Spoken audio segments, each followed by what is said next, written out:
Renegade football on Time Warner Cable. Catch all the Bakersfield College home games exclusively on CNNSI, Channel 52.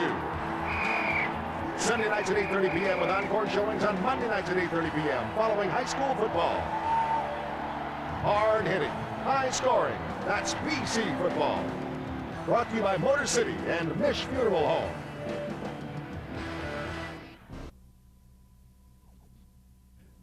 The following is a special presentation exclusively from Time Warner Cable, brought to you by the generous sponsorship of Motor City and Mish Funeral Home.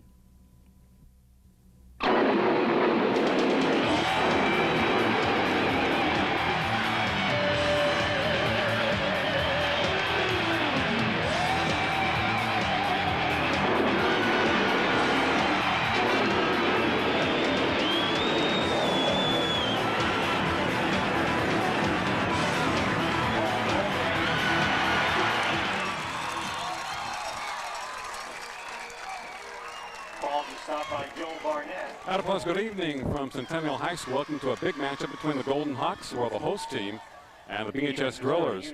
Centennial coming into the game with a record of 2-1. BHS is 1-2. Both played in the Pigskin Classic last week, Brian Adams.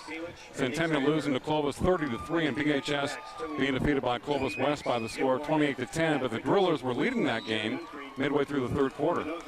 Yeah, the Drillers got off to a good start against Clovis West, and they let Clovis West come back, who's the number 2 team in the state, and end up beating them. We're going to look at the speed of BHS against the power of Centennial. BHS with a couple of fine running backs, Bernard Qualls and Mackey, the quarterback Anthony Guerrero, and Centennial with the quarterback Sean Alexander, who's an excellent athlete. Jared Bright, one of the top kickers, punters, most likely in the state, also the top receiver in the county with 14 receptions this year. The average is 20.3 per catch. Tittlemeyer, and a number of other players on Centennial's team that performed last year for the Golden Hawks. In fact, the last time these teams met was in the Central Section semifinals last year. BHS came away victorious in a big way, 45-14, in a rain-slicking field here at Centennial. But overall in the series, they are 2-2. 2 wins apiece for each club. BHS with a 3rd and 4th situation as they move right to left across your TV dial. So the Drillers do not find themselves with a record of 1-2 very often, but they played Antelope Valley, whom they defeated 29-8. Then they played Bishop de La Salle, whom nobody has defeated in over 7 years.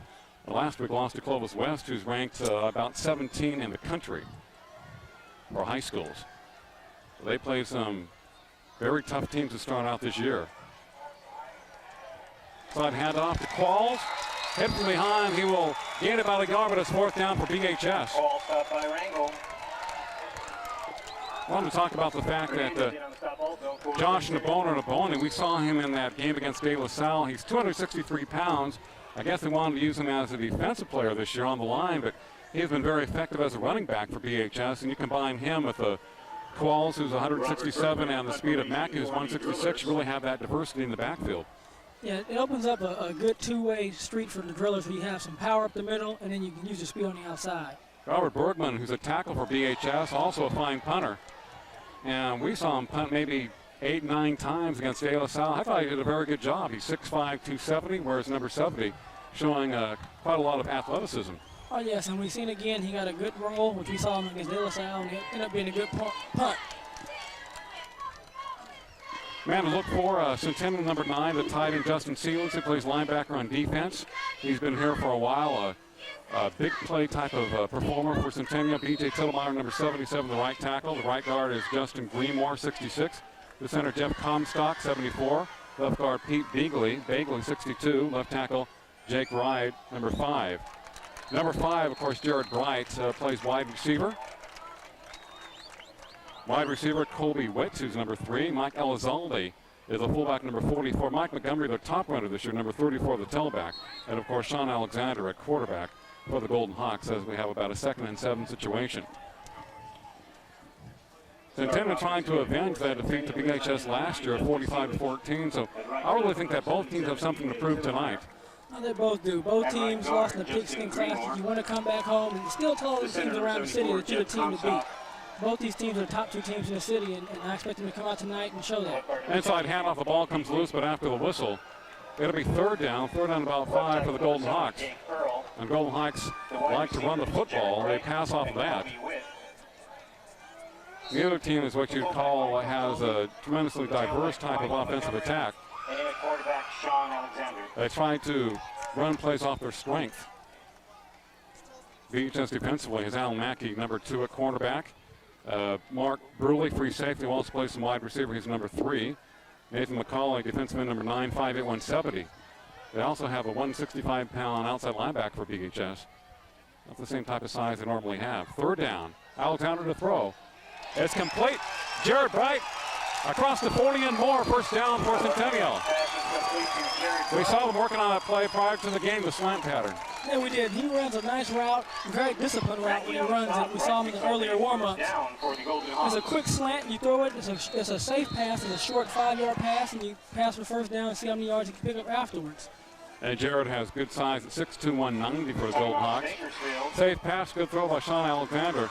They look very good throwing those looking patterns prior to the game. At a 1st and 10 at their own 44-yard line. As we get going tonight, no score between BHS and Centennial. Somewhat of a circus-like atmosphere, which is always the case when these teams meet. It was 21-0 BHS in the first battle. That was a 7-0 game until early in the fourth quarter before BHS scored twice. And then Centennial won a couple of years at 14-10. It was a great game, the second 14-10 game when Pat Osborne caught a long pass, cut across the field, went inside Centennial territory, and the game ended on a 4th and goal situation for BHS with Centennial holding. And then, of course, last year in the playoffs was the biggest blowout of the series, 45-14. A BHS team that seemed to get better week after week, especially thanks to James and McGill and an awesome defense. And Centennial, I felt, came into the game a little bit overconfident last year. But there's a lot of new players in both teams for this season. 1st and 10 for the Golden Hawks, split back formation. Number 44, the ball carrier for the Golden Hawks, Mike Elizalde. And he powers his way thanks to the push of the offensive line to midfield. Looked like he had about 2 or 3 picks up, maybe 5 or 6. Yeah, the fullback, he gets the ball upfield and just starts turning his legs and just driving the pile. Got to be a strong guy to pull the pile like that. Number 77, B.J. Tittlemeyer, 6'5", 240. He's a senior. Saw a lot of time last year. Bright wide to left for Centennial. Elizalde Montgomery in the backfield. Looked like the Golden Hawks moved too early. I don't see any flags. Apparently got a quick off the snap. Montgomery, the ball carrier, close to the first down marker. It will just be shy. 4 on the play, 3rd and 1. 3rd and 1, so a good situation for the Golden Hawks at the BHS 46-yard line. This is what Centennial need to do tonight. They need to come out and establish themselves on defense and then put together some offense. Right now we see them run the ball. We know they have the passing game. And we have a good matchup with Mackey and Bright, so we should watch that. It should be a good matchup tonight. Blake Sowers in the game for Centennial. Right defensive end. Possibly BHS moved early on that 3rd and 1 count. So the Drillers could give Centennial a first down if that is the case. It is against the Drillers in blue and white. Offsides BHS, 1st and 10, Centennial. Offside penalty against the Drillers.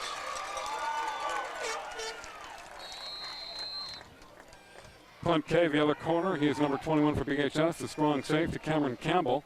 Outside linebacker, Anthony Munoz, number 23. Brandon Randall, linebacker, number 31. Also Lee Key, another LB at 43. Defenseman Chris Chambers, who played last year. He's 5'10", 201. Levi Howling, number 75, DT. 1st and 10 for Centennial. Good push by the offensive line. Montgomery across the 35, powers his way to the 33, running off the right side. And that is the Golden Hawks game, power football. And that's what they're going to do. Their strength is to run the power on the front line. And right now, the front line for Centennial is dominating the Drillers at this point so far in this first quarter. That would be Tittlemeyer, Greenmore, Comstock, Bagley, Earl. Justin Seeley, double tight end set for Centennial. Right in motion behind Alexander. 2nd and short. Montgomery sneaks his way for the first down. Moore stays on his feet inside the 25 to the 24. And now a late flag. They had a shot at getting Montgomery after a 2-yard gain. He slipped that tackle, kept his feet, gained about 5 or 7 more. Possibly a late hit or a personal foul against BHS. The officials are talking things over. As Bright comes to the sideline along with Tillmeyer, Kevin Sneed yelling instructions to his team. Against the Drillers, Tim Hartnett, the head man of BHS. Here's a replay right here. He has him cutting back, missed tackle. He's still driving his feet. And right now we're going to see him pull him to the ground. We have they called a flag a late hit. And it looked more like it was on Centennial than BHS, but they called against the Drillers. That's 2 penalties on this drive. Maybe Celius was jumping on a BHS player who we didn't see from that camera angle. Who knows? A lot of things happening on the field that we're not aware of. First down for the Golden Hawks on the 12-yard line. Up the middle. Montgomery once again inside the 10 to about the 9. Centennial staying with their power game as they're inside the BHS 10-yard line. 5:34 to play in the first quarter. And the Golden Hawks on the move. I think about the only school that has more cheerleaders than Centennial is Clovis West. Yeah, they have quite a bit. They have a football team worth of cheerleaders. Well, BHS has quite a few cheerleaders too. 2nd and 8 for the Golden Hawks. They're in I formation with Montgomery and Elizalde. Montgomery tries to slip a tackle. Tripped up by He Chambers. only picks up 1 yard or so. Chambers with a tackle for BHS. Good push by the BHS interior defense. And that's the first time we've seen the Drillers defensive line respond to this big push from the Centennial defensive offensive line. So they're going to have to get some penetration like they did against De La Salle a couple times and make some tackles in the backfield because, again, we're seeing good backs get some momentum and they're hard to pull down. Well, according to the paper, BHS outgained Clovis West on the ground about 312 and 191. So apparently the Drillers defense did a good job against the ground, but they gave us some big plays. One of them, of course, was a kickoff return, 93 yards for a score. That's not their fault. That's special teams.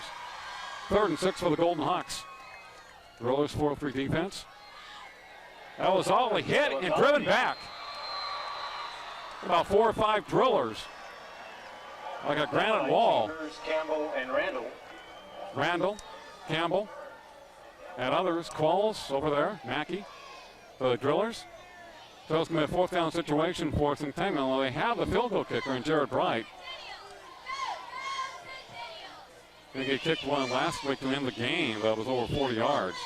This will be a short one for him. It'll be about a 24-yarder from the 14-yard line. The snap kick is definitely far enough. It is no good. He missed a 24-yarder wide right. Booted it about 25 yards past the upright. But he slashed the wide right, so a big break for BHS. Centennial comes up with nothing. And those are the kind of breaks that you need in a football game to turn some momentum. Momentum was definitely on Centennial's side with the missed kick. Let's see what the Drillers are going to do in this offensive series. Especially when you have a kicker who is one of the finest in the area. He has 39 points this year, the top scorer, and that basically was a chip shot for him. So BHS coming up with a good break, but give credit to their defense. They were very tough the last 2 plays. They put Centennial in that position.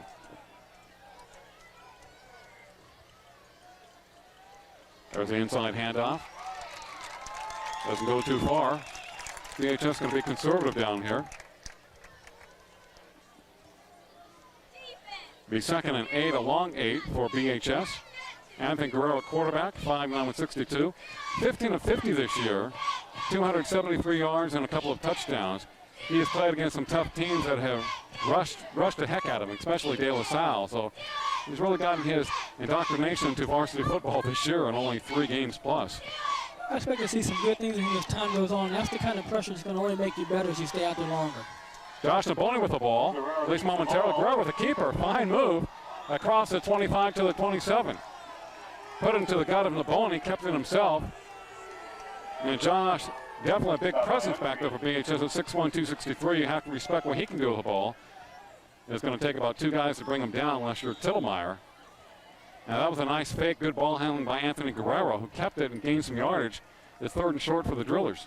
That's a good call by the BHS staff. You know Centennial's pumped up at stopping the bone and Qualls and Mackey, so you fake it to the big fella and then keep it with the quarterback. Guerrero looking over the defense, a 3rd and 2. Walls to the outside. Ball brought down by Nick Strandberg. They'll be close to the first down mark. It depends on where they spot it. Looks like he'll be just a little bit shy.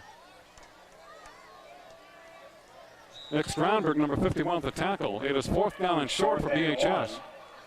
4th and less than a 1. I say 4th and about a half yard. At their own 29.5 yard line. BHS looking to the sidelines. Qualls comes out. Mackey in for the Drillers. And they're going for it. Somewhat of a gamble for BHS with 1:50 to play in the first quarter, but they want to keep the football. Brian Cooper wide left.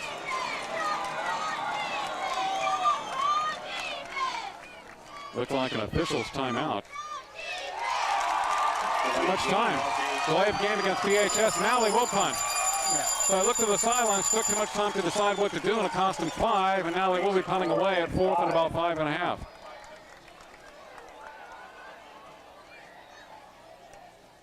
Sometimes the quarterback will line up behind the center and try to draw the defense off sides.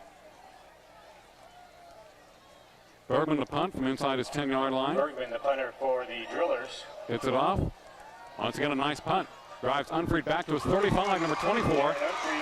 The outside to the 40. And driven out of bounds out of 41. Nice play by number 31 for BHS. Brandon Randall. Walls plays linebacker. Randall knocks Unfried out That of was bounds. good coverage, Mark, by the Drillers punt coverage team. Got a good kick again. And then they got down and they covered it. They gave up many yards, maybe Good 1 or 2. 6 feet, 190 pounds, Randall. He's one of BHS's linebackers. Josh Naboni, by the way, number 89 for BHS, also plays defensive tackle. We see him at fullback and also DT, which is his more natural position.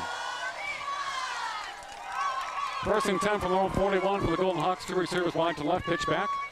That is Montgomery to the 45. Hit and drop to the 47. Nice pickup for the Golden Hawks going right to left. Change the direction of that play just a bit. They've been going pretty much up the middle and off to the right. This time going the opposite direction. They pick up some good yards on first down. That's what you want to do as an offensive coordinator. You want to keep the defense off balance. You hit them up the middle, you pound them. This series, we show them something different. So now when you're coming out, they don't know what you're going to do. So you almost play like a game of rock, paper, scissors against the other team. Some of your buddies now coaching at BHS. Michael Stewart, formerly with BHS, Bakersfield College, Fresno State, the Rams, Miami Dolphins.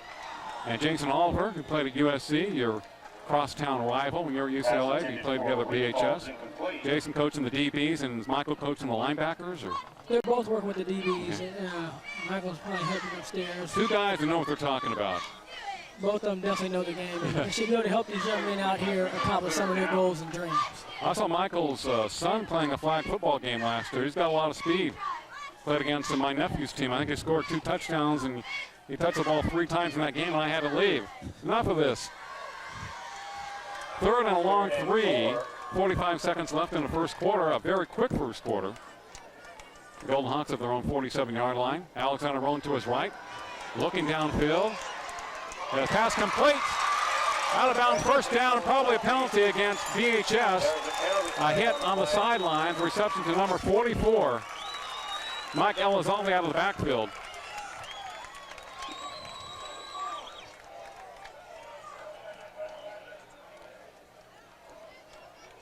I don't know if the officials are talking about that or not. It is a personal foul. Against the Drillers. Here's the replay. They have a rollout.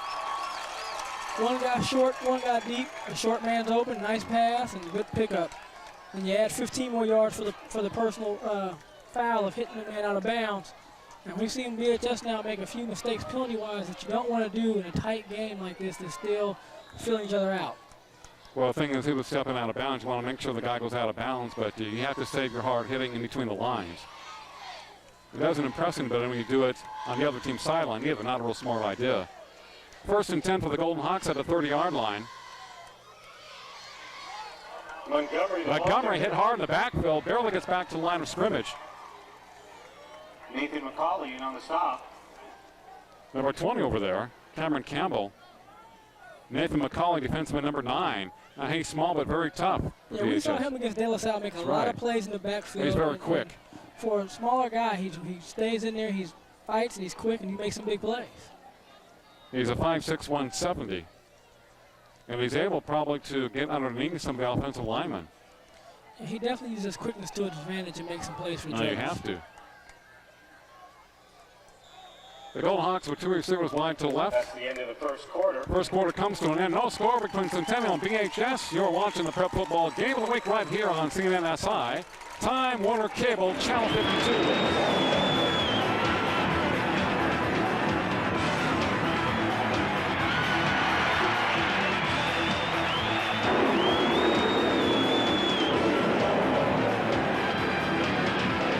I'm sitting across from a person who's getting ready to write a large sum of money for an automobile, and I've purchased vehicles before, and I know exactly what they're going through. It can be nerve-wracking.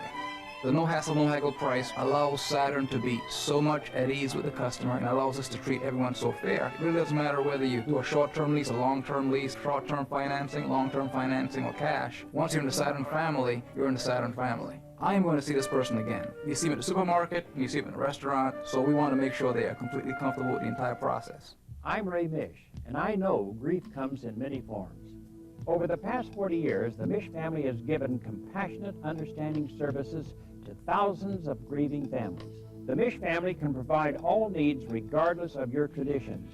It may be traditional funeral services or cremation, even counseling for pre-arranged funeral plans. We have 2 locations in Oildale and the Southwest just to help you, and that makes a whole lot of difference.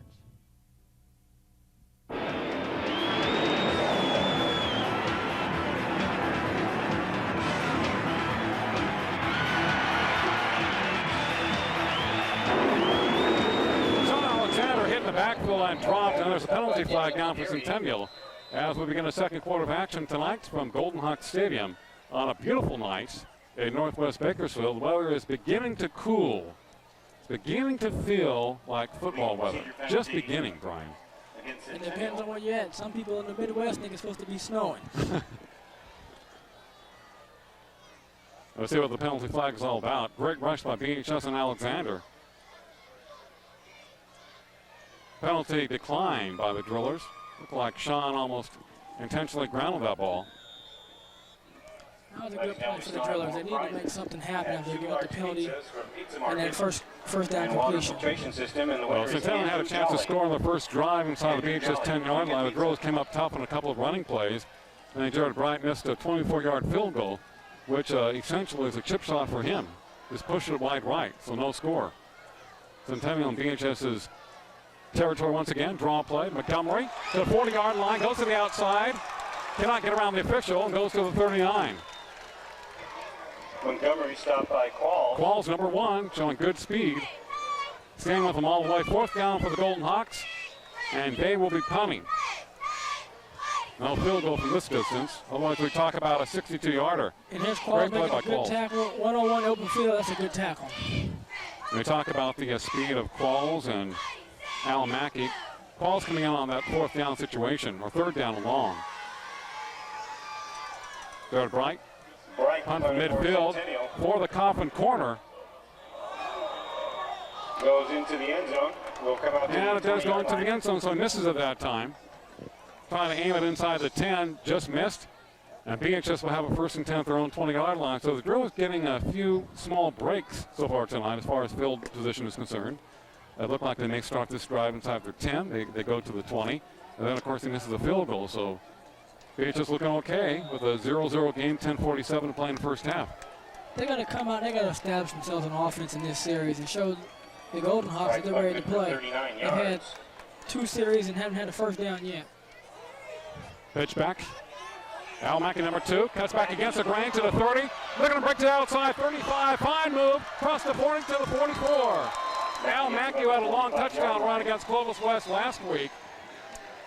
Showing a lot of shiftiness that time. And that's the speed that Coach Snee was talking about containing in the paper this morning.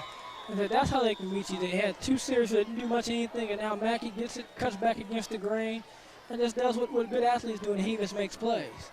Here he is going right. Just kind of cut off. He looks back. The great back to the division. He cuts back, and now he's in open field. That was a great move right there. And he gets down there and picks up some good yardage. Ball, the ball carrier hit hard at the 46-yard line.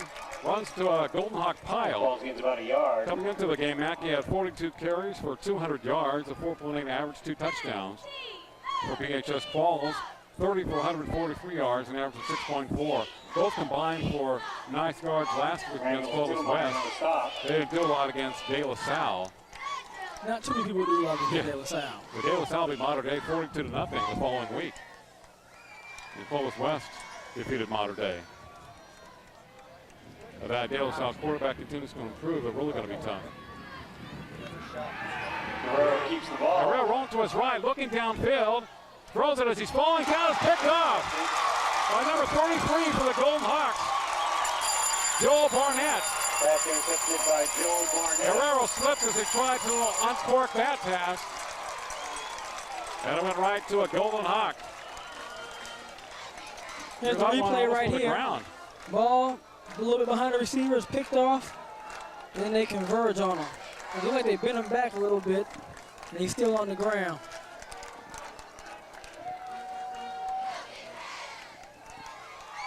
After making the interception, it looks like Barnett is on the ground, got bent up a little bit in a tackle.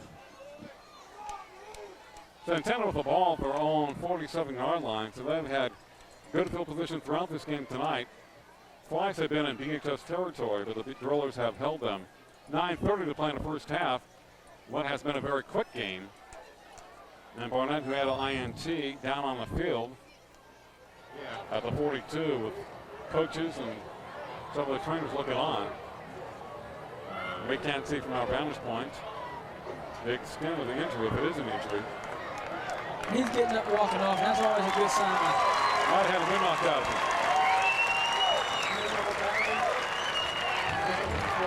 One thing, he gets an extended ovation from the crowd. Well, he deserved it on that because he got bent up real good on that one. That was quite an interception. Very athletic play by Barnett, number 33. And the Golden Hawks have it at their own 42-yard line. Sean Alexander and company. Montgomery, Elexalde, Jared Bright in motion.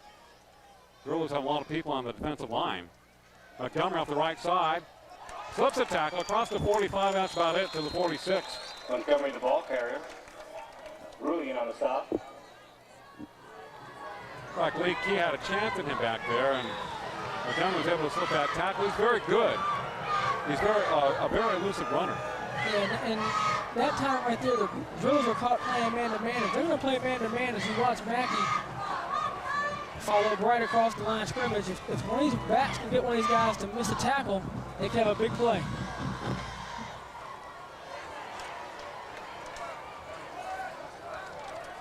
So Centennial 2nd and 6 from their own 46-yard line. Single running back behind Sean Alexander, pitch back. Number 30, he's going to throw from the backfield. Flips to the flag, it's complete at the BHS 30-yard line. 30-yard pass. Jared Hildebrand. Completes it right. Number 30 in the backfield for Centennial. You see the pitch from Sean Alexander and completed a strike to Jared Bright for a first down. And that's the matchup we were talking about earlier, Bright versus Mackey. That time, the situation where Bright goes on a post pattern, gets inside. Yeah, had an inside position. And when you get inside on a defensive back like that, if that ball's thrown short or anywhere into you, you have the opportunity to make the play, even though the defensive back is right there on coverage. When we see Mackey be right there and get coverage, but the guy's in good pass and the guy makes a catch. We talked about receivers making the quarterback and or a halfback who throws a pass look good. That's what they have to do. First and 10, timeout, Golden Hawks at the BHS 29-yard line. 8:08 to play in the first half. No score. We still have prizes from in the Golden drawing. Hawk The next Stadium drawing. On a balmy Manicure, evening Victorian in Northwest Bakersfield. Elegance and Bilderback. $25 Caesars Italian Delicatessen gift last certificate to completion, Don Bright Jordan. Have inside position on the And defensive a round back of with a size golf with 6'1", Park and 6'2". River Lakes. That proved to be to very John beneficial Busby. for him. As we take a look at some of the crowd in tents tonight, looking at the BHS I side. thought the same thing. Not as large of a crowd as we had last year in the playoffs, but still a huge throng tonight of Golden Hawk and Driller Rooters, as this has become the big rival in town, big rivalry in town. And a very short time frame, too.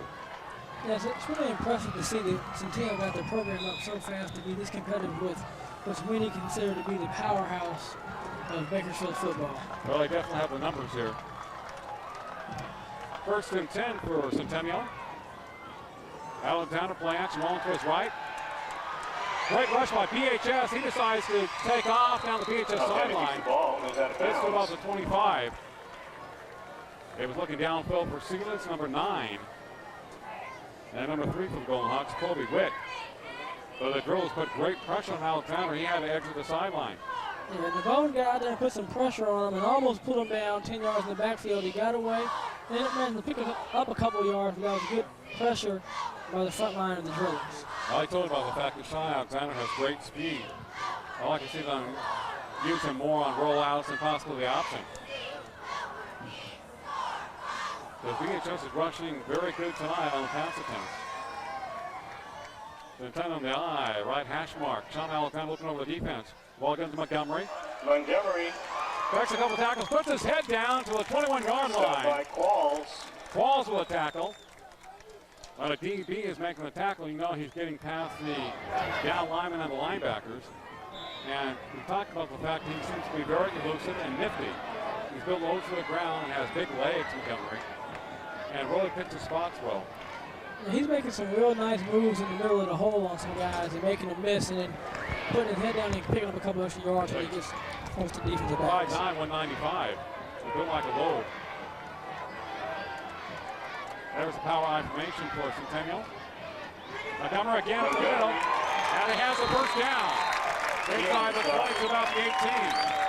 Great blocking up front by the Golden Hawks in that power I formation. And Centennial once again knocking on the VHS door. 7:10 to play. No scoring for the Golden Hawks VHS. And Centennial itching to get some points on the board. This looks like at this point this is going to be a high-scoring game unless the team just really open up in the second half. It does it right now. Both teams are ground the ball on the ground, and so far Centennial's got a lot of big plays. And here they go another one. They're ripping 5 yards here, 4 yards there. Number 22, the ball carrier, Craig Green, his first carry tonight, lining up on the right side. And it gets inside the 15, a gain of maybe 3 yards, 2.5. 2nd and 7 for the Golden Hawks.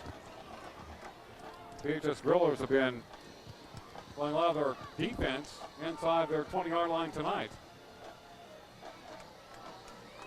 And that's what you don't want to do, Mark, on defense, is play long periods of time on defense, especially because the team is strong and going to ground the ball in the ground. Alexander play action, rolling to his left. Now he decides to go up to the 10, Finder hit hard by Qualls. And it goes down, great hit by Bernard Qualls. As it looked like Alexander may sneak his way into the end zone, he went back to pass. And just like James McGill last year, the receivers were covered, then he just takes off. And here he is cutting upfield. He's going to pick the first down up, starts going to the goal line, and there's Qualls with a good hit. Very good hit. Alexander's carry good for a first down. Ball is You on can see it from up here. Oh, yeah. I can hear it from up here. But it's first and goal for the Golden Hawks, just outside the 5-yard line. Montgomery sets one tackle, stays on his feet, powers his way to about the 2. Nice second effort by Montgomery. Second and third effort for Mike Montgomery, 64, the initial man for BHS. Alex Battistoni. They slowed up Montgomery just a bit. Battistoni in on the stop. And they're about the 1-yard line. Second and goal from the 1 for Centennial. They'll probably try to power this one in. Second and goal from the 1. Jake Earl left tackle to that side. Keeper by Sean Alexander, touchdown, Golden Hawks. For the touchdown. Alexander for a 1-yard touchdown. 5:05 to play in the first half. Centennial takes advantage of that interception. And they move it downfield for the first score tonight on the keeper by Sean Alexander. And that's a good play. Centennial this whole first half has been doing a real good run the ball against the Drillers. And if you're a Driller fan, if you're the Drillers, that's what you don't want to see. You don't want to see a team who already believes they can play with you get ahead of you and let that momentum move. You saw the excitement by the players when they scored. The Drillers have to definitely come back and answer that. Well, Centennial playing their game this evening. Had a couple of breaks, VHS turnovers, VHS penalties and turnovers, and then Centennial's playing their power game. And they want to establish that against BHS. I think ever since they began playing the Drillers, they've had this kind of attitude that they're going to try to stick it to you. Here's the There's line. this quarterback keeper. And he just has to be over the plane of the goal. Yeah, I mean, you got linemen 2 yards in the end zone. It's not going to be much more for the quarterback but to just roll over. As with the case of most teams in Bakersfield that are somewhat intimidated by BHS, not so much always because of their size, but the fact that they're playing BHS. Centennial, I think from the outset, has wanted to challenge BHS on the football field. They wanted to take it to them physically. And even though generally BHS has had more speed, Centennial has been able to stay with BHS most of their games from a physical standpoint, except for the game last year in the playoffs where BHS steamrolled over them. So it's kind of a game of redemption for Sean Alexander, who had a tough outing last year in that loss. Of course, it was only about his third or fourth start of the year. And it's a redemptive type of game for him being a senior quarterback. And BHS has a history of having great skill players, so you get a reputation for only being speed guys and skill guys, but you don't have the records that BHS puts up without being physical yourself. Right. There's a kick by Bright. Caught by Mack in the end zone and goes through. It'll be BHS first and 10 from their own 20-yard line. Remember last week when Mackey scored against Clovis West, BHS led 7-6 on the kickoff. Clovis West returned 93 yards for a score. I think that broke BHS's back in that particular ball game.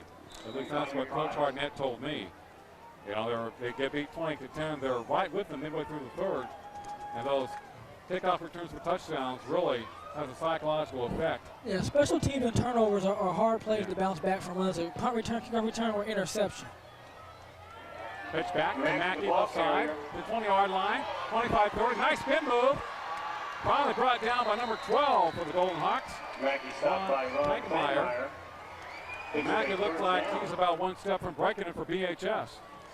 Yeah, Mackey, that's the second time he's been real close to going the distance on him, and you can see if Mackey gets a chance to get in that backfield and have a wide open chance to run, there's not going to be too many guys out here that are going to catch him. Alan Mackey. One of my favorite players a couple of years ago for BHS was Sean Mackey. He was an outstanding safety for the Drillers. Real good athlete. Return punts, kickoffs, plays some solid defense. Of course, they've had many over the years.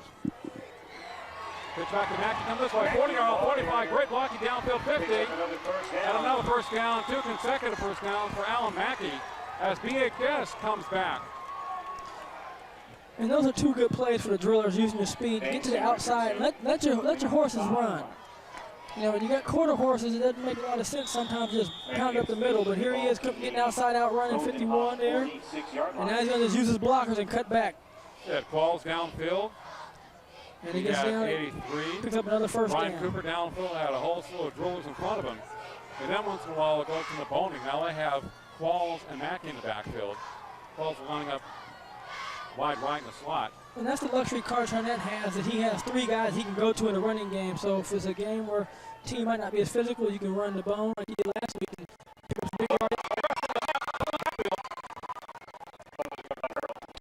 Fortunately, recovered for BHS. It was almost a costly TO for the Drillers. And those are the kind of mistakes you don't want to have at this time of year. You get into your 4th game, 3rd and 4th game. You want to start the handoffs. Those should be real solid right now. But Those are fundamental type of plays. But like I said, you got a new quarterback first year, so there's going to be some growing pains going with him, but he's done a good job so far on fighting through. RJ Chavez wide right for BHS, 2nd and 13. Guerrero straight drop back. Screen pay to left. It falls. It's dropped. He wouldn't have gone anyway. Justin Seeley was right at his jersey. Centennial knew it was coming all the way. This is what Coach Sneed wants the Brewers to be in. 3rd and 15, passing downs. They're going to want to test the quarterback. This is his first year playing varsity football as a quarterback. That's what you're going to do. You're going to test him. 3rd and long for BHS, 3rd and 13. 3:17 to play in the first half. It is Centennial 7 and the Drillers nothing. Ortiz brings the play in for BHS. Also number 83, Brian Cooper, coming into the game. Chavez, wide left. And if Guerrero can get a nice pass play off and get some positive yardage, it'll boost his confidence up, and we might be able to see him blossom. Here's the ball up. Long downfield. It is caught. Great catch by number 3, Mark Bruley. The defensive back never turned around for the ball. Really followed it all the way, and he made a great catch like that against Gale LaSalle. He has some height, good athletic ability, came back for the ball and made the reception. And Guerrero made a nice throw. He had a taller receiver. He gets a lot of air on the ball, gets it up and outside. And here we see Bruley did a good job of saving a lot of room on the sideline, so he comes up, makes the catch. He's in bounds by 4 or 5 yards. Came back for the ball and went airborne for it. First and 10 pitch back. Alan Mackey, there's a cut back to the 20 and to about the 15-yard line. Number 33 in the tackle. Joel Barnett, who had the pickoff, was intended making the tackle, but BHS showing more confidence on this drive. And Mark, that's the kind of play I said Guerrero need to make. He need a big play to make him feel good, to give him some confidence. Also give the coaching staff confidence that we can put the ball up in the air, just taking our run away. We've got a couple of sweeps, and that's what he needs for his confidence. And you talked about earlier the quarterbacks and receivers working together. You make me look good, and I make you look good, and that's exactly what happened. Chavez wide left for BHS. High formation, and he has trouble with the handoff. But I believe the Brewers have recovered, or is it number 77, Tittlemeyer? Who has it? Fumble recovered by Mackey. Now Mackey in on before Tittlemeyer.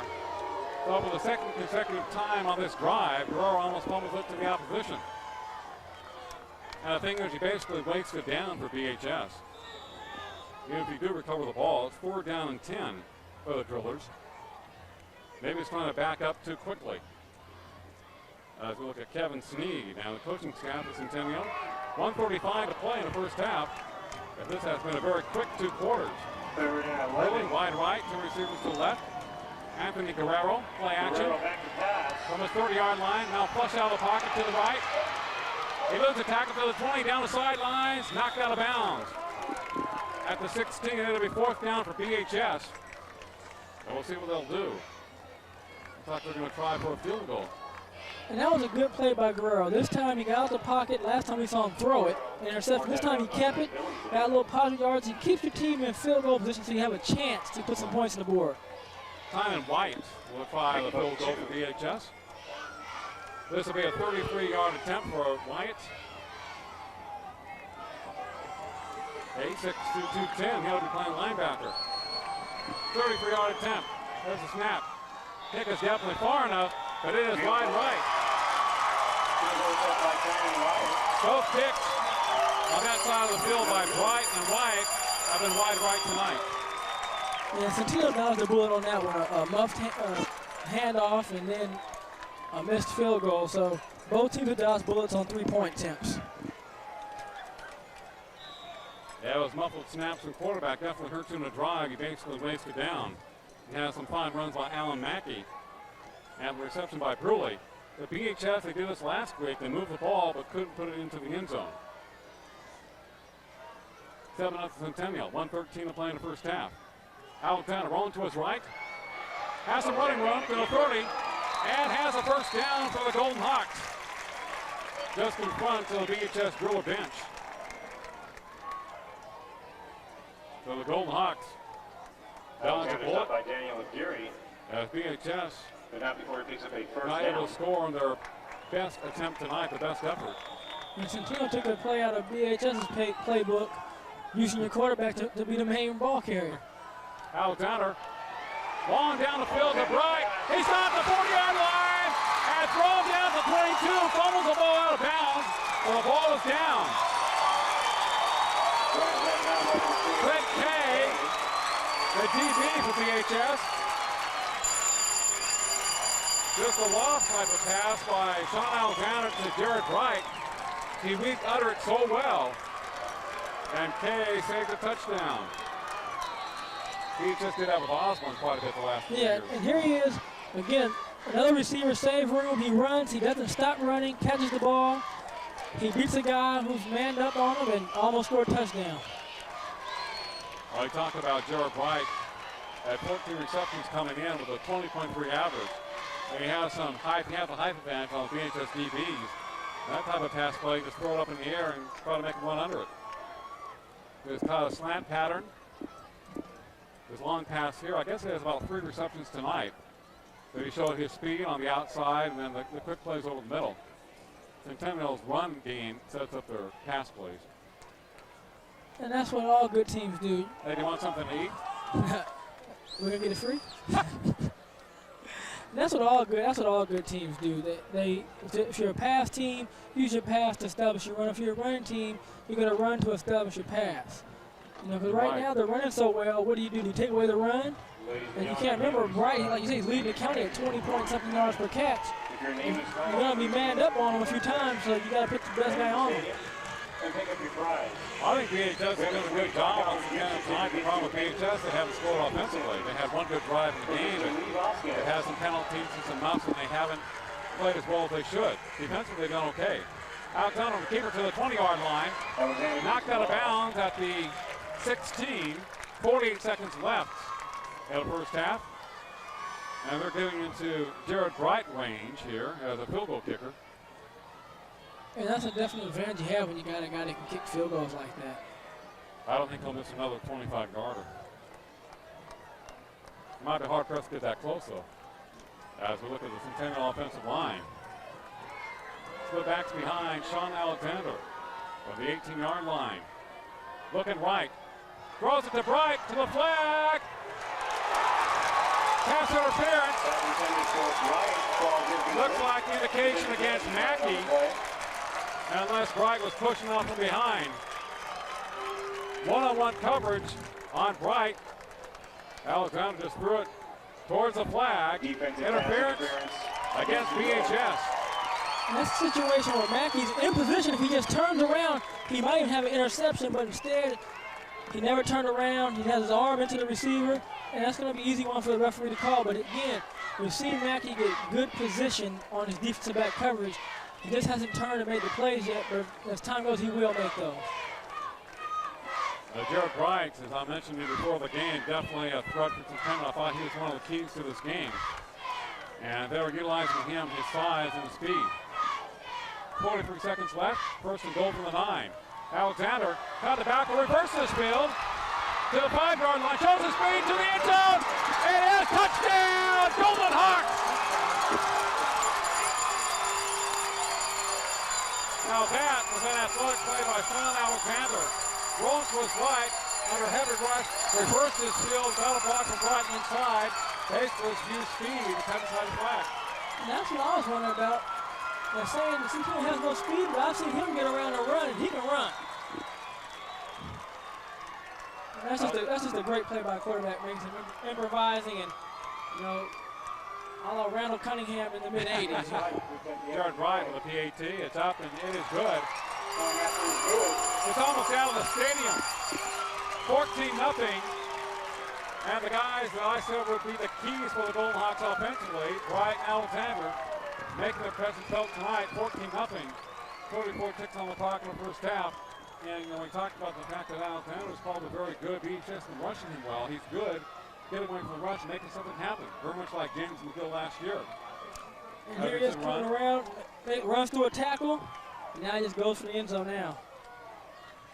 Inside the flag. That's a play where the quarterback makes it on his own. And BHS did a good job rushing from the other side. Looked like he was going to lose 5 or 6 yards. Couldn't find anybody open, reversed his field, and showed his speed running inside the flag, 14-0. Play was set up on that reception by Jared Bright, deep inside BHS territory. And then the pass interference puts you close, and defensive line loss contained. And with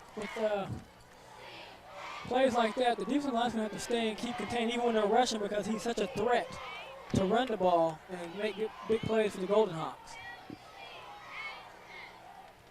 14-0 Golden Hawks. BHS defense is on the field too much here in the first half. Their offense had a chance to put some points on the board in the last possession. So they came up short with a field goal attempt wide right. Drive the line, drive kick. Take my Mack at the 1. The 10, 15-yard line. Breaks to the outside to the 20. Showing the speed to the 30-yard line. Has one man to beat. Jared Bright makes a move on him. And a tackle by Bright at the 40-yard line. And Mackey gives you a big answer. 22 seconds left. You still got a chance to score. We talked about special teams. I mean, here's a situation. Centennial scores, puts some pressure on the Drillers being down 14-0, and then Mackey makes a big play. And that's what your big play players have to do. They have to produce in these games. And here he is Mackey going shows up. great speed. Look at that wall in front of him. Now he breaks to the outside. He gets the wall, and he just uses sheer speed to get around the corner. Now he has one-on-one, one man to beat, and there's Bright. Bright kicks the extra point, catches balls, and he makes the tackle to save a So touchdown. an athlete he has, Mackey's very tough to tackle in the open field with speed. Throw the pass, it's complete to Bruley at the 35, makes a move, and good tackle by number 24 for the Golden Hawks. Darren Unfree, returning from last year. At a 2nd and 3, 12 seconds left. At the first half timeout, BHS 14-0 Centennial. BHS has to throw it towards the end zone. And that was a good tackle, not only because it was one-on-one, but he didn't allow the receiver to get out of bounds and stop the clock. As a receiver, when you're catching that ball in a situation, you're not trying to break it for a touchdown. You want to get the ball, get to the sideline, because you don't want to use timeouts and burn them. To throw maybe a deep sideline pattern, not a dangerous sideline pattern. $20 Out of bounds. dollars. I'm not sure of Wyatt's ability to kick field goals. He has a leg. We He might have some problem with accuracy. Remember, he tried about a 55-yard against Gale LaSalle. To DeWars to Gail Horton. Well, Mackey has been a Vicky Allenbay. man that seen some big plays tonight for BHS, trying to cover Jared Bright on occasion. Amanda Turner is the winner of $10 He's had some nice runs, a great kickoff return. If it wasn't for Bright, he would have taken it the distance, 99 yards. Yeah, Mackey's had a good, solid first half. And I think a good point, like you said about the Drillers. Last week, they gained a lot of yards and didn't score points. And in this game, people don't give you credit for your yardage picked up. You know, you can have 50 yards when you score 2 touchdowns. That's what people are talking about. They lack that consistency in their drives. 2nd and 3, pitch back, Alan Mackey. It's a block in front of him. Cuts to the outside to the 37-35, goes out of bounds. He has a first down, and maybe a late hit against Centennial. That's a personal foul. Had a couple of those tonight on each side sideline. That will add to that. 5 seconds left. We'll see where they mark the ball. We'll see what BHS does. As a coach, that'll drive you crazy because right now you have them out of field goal range. They run the ball, they get out of bounds, you hit the guy late. Now they mark off 15 yards, and now you got a field goal that only might be 30 yards, 35 yards, as opposed to kicking 155. Looks like BHS is going to the air. They're going to throw it to the end zone. Ball is placed on the 14-yard line. This might be, I would throw to Bruley in the corner, tell him to save some room and throw it up and just play jump ball. Shadows over there. Guerrero looks to that side, throws a high in the air for Bruley. And it's a penalty against Centennial. The foul against number 6, Tony Banks. Suddenly flag on the play. As they pushed off on Bruley. Bruley had a chance of a reception. Pass interference against Centennial. And BHS will have another try at it. It was a good call by the officials. Yeah, and that was a good play by the Drillers. You've seen him already this year in a couple of games that we televised where he makes the play jumping over a guy, and that's a good play. You got 5 seconds left. Give the athlete a chance to make a play for you. But Bruley, very much like Bright, want to throw it up high in the air for him. He has the ability to jump over the DBs. And they gave him that opportunity.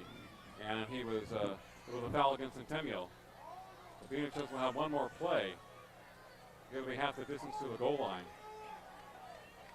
Bruley had a chance to make that catch, though. It still went through his hands.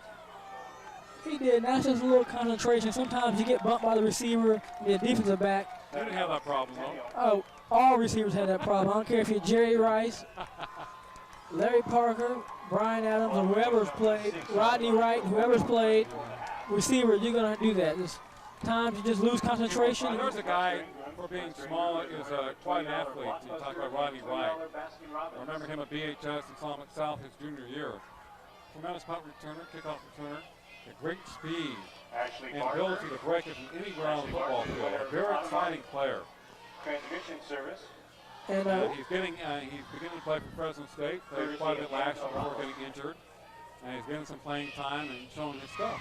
And he showed that at BHS and showed it with the South. You hear a lot of people say this guy's too small to play at this level, and you always see some small guy playing. It's because he knows what his abilities are. You're not going to see a small guy playing J.J. Stokes type receiving, going across the middle. That's not his thing. But if you put him on the corner 1-on-1 against press coverages, moving off the line and beating the guys off the line. That's what their strength is at. It's their speed. That's what people get fear them from. Speed and ability to make big plays. Some guys just have that knack for doing that. Beats us with the ball to the Centennial 7-yard line. Guerrero looking over the middle, and it's complete. Touchdown, BHS. That's to his tight end. Wow. Nick Ortiz open right at the goal line. Pass complete to Ortiz. Good for And the Drillers come back thanks to that kickoff return by Mackey. And that penalty against Centennial proved to be beneficial for the Drillers. The lay him on the sidelines and put BHS in a better territory. They had a chance at a short pass to the end zone. And BHS did a good thing. They spread a lot of good guys out, where Centennial was so worried about the Qualls and those guys beating them. They forgot about the tight end, and that was a good play for Guerrero. He needs to build some confidence, having some success, and success breeds confidence. I don't care what level you're on, if you're Pee-wee or pro. You start having success, and they get confident. Wyatt's kick is up, and it's good. He blasts it through the uprights. At the half, Centennial 14, BHS 7. We have a football game. And you're watching the Prep Football Game of the Week right here on CNNSI, Time Warner Cable, Channel 52. As we see Guerrero replay. steps back and tosses the ball. Wide open man in the end zone.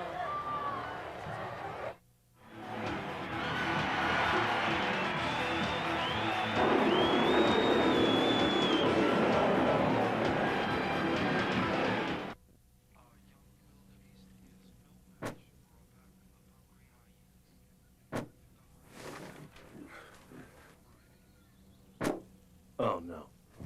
No. What are you doing? Give me the bat. Stance is all wrong. Check this out. How would pop? The Saturn wagon. And easy to maintain, dent-resistant doors. Good pitch. I'll see you guys later. I'm Ray Mish, and I know grief comes in many forms. Over the past 40 years, the Mish family has given compassionate, understanding services to thousands of grieving families. The Mish family can provide all needs regardless of your traditions. It may be traditional funeral services or cremation, even counseling for pre-arranged funeral plans. We have 2 locations in Oildale and the Southwest just to help you, and that makes a whole lot of difference.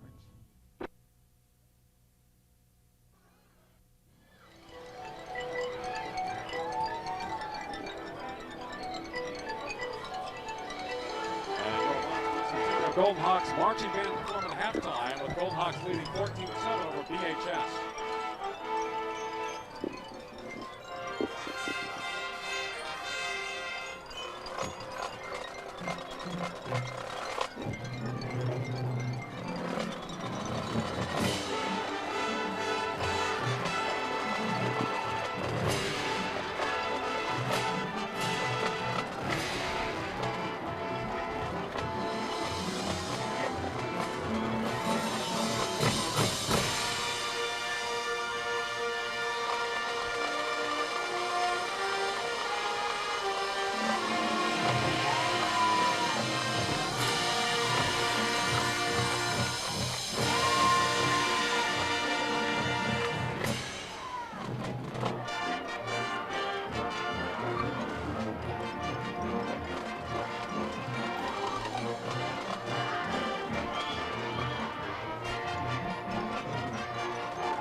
Hawks come back into the field with a 14-7 lead over BHS from Golden Hawk Stadium on a balmy evening in northwest Bakersfield.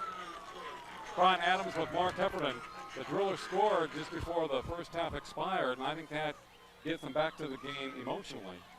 Yeah, and that's a big boost for them. You know you had a big passing team. Here we see the touchdown play.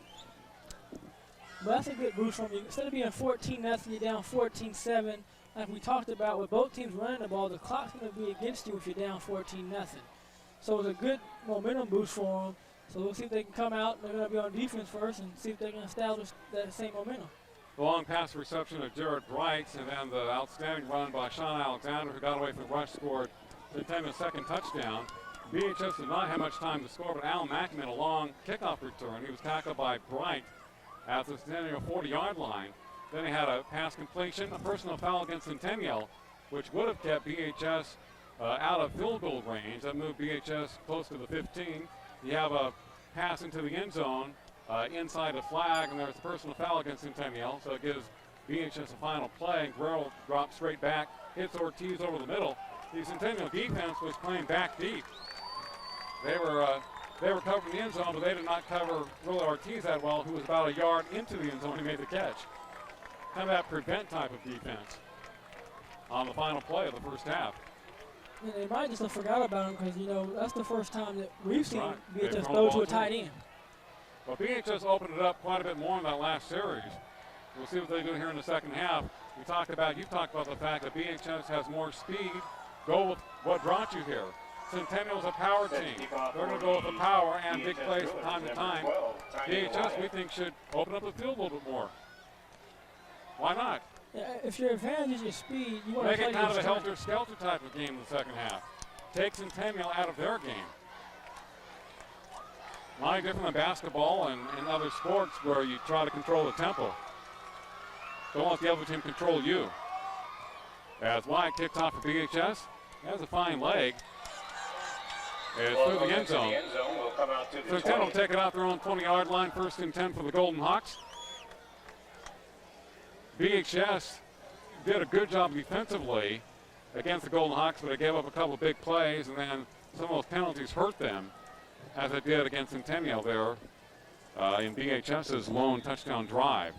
But primarily a fairly even game, 14-7, not a lot different, I think, than we thought would be in the first two quarters. I figured maybe a 10-7 game at the half or so. Seeley's the ball carrier, number 9, that has him playing tight end tonight, linebacker. And he has stopped at the line of scrimmage. By my man McCauley, he gets in there, and we see him there all the time. He does get in there. Talking about McCauley for BHS, number 9, 5'8", 170. Makes a lot of tackles up the middle. They'll load to the ground. Kind of a scoot in between the offensive linemen. Hildebrand. And his head dropped in the backfield. So Centennial, 2 consecutive runs up the middle. Campbell making the tackle for BHS. And they're beginning to get pumped up on the far sideline. This is going to be a big play for the Drillers right here. You want to keep that momentum going. 3rd and 10. Bright's coming back in the game. You want to make a good stop here. Forcing the punter, get an interception or a turnover. And Mackey will be covering Bright one-on-one up the near side. 10:50 to play in the third, 14-7 Centennial. Sean Alexander, quarterback with Golden Hawks. Looking right for Bright. The pass incomplete. Must have caught it out of bounds just in front of the Golden Hawk bench. Nice throw by Alexander, coverage by Mackey. 4th down for the Golden Hawks. And that's the play they were looking for.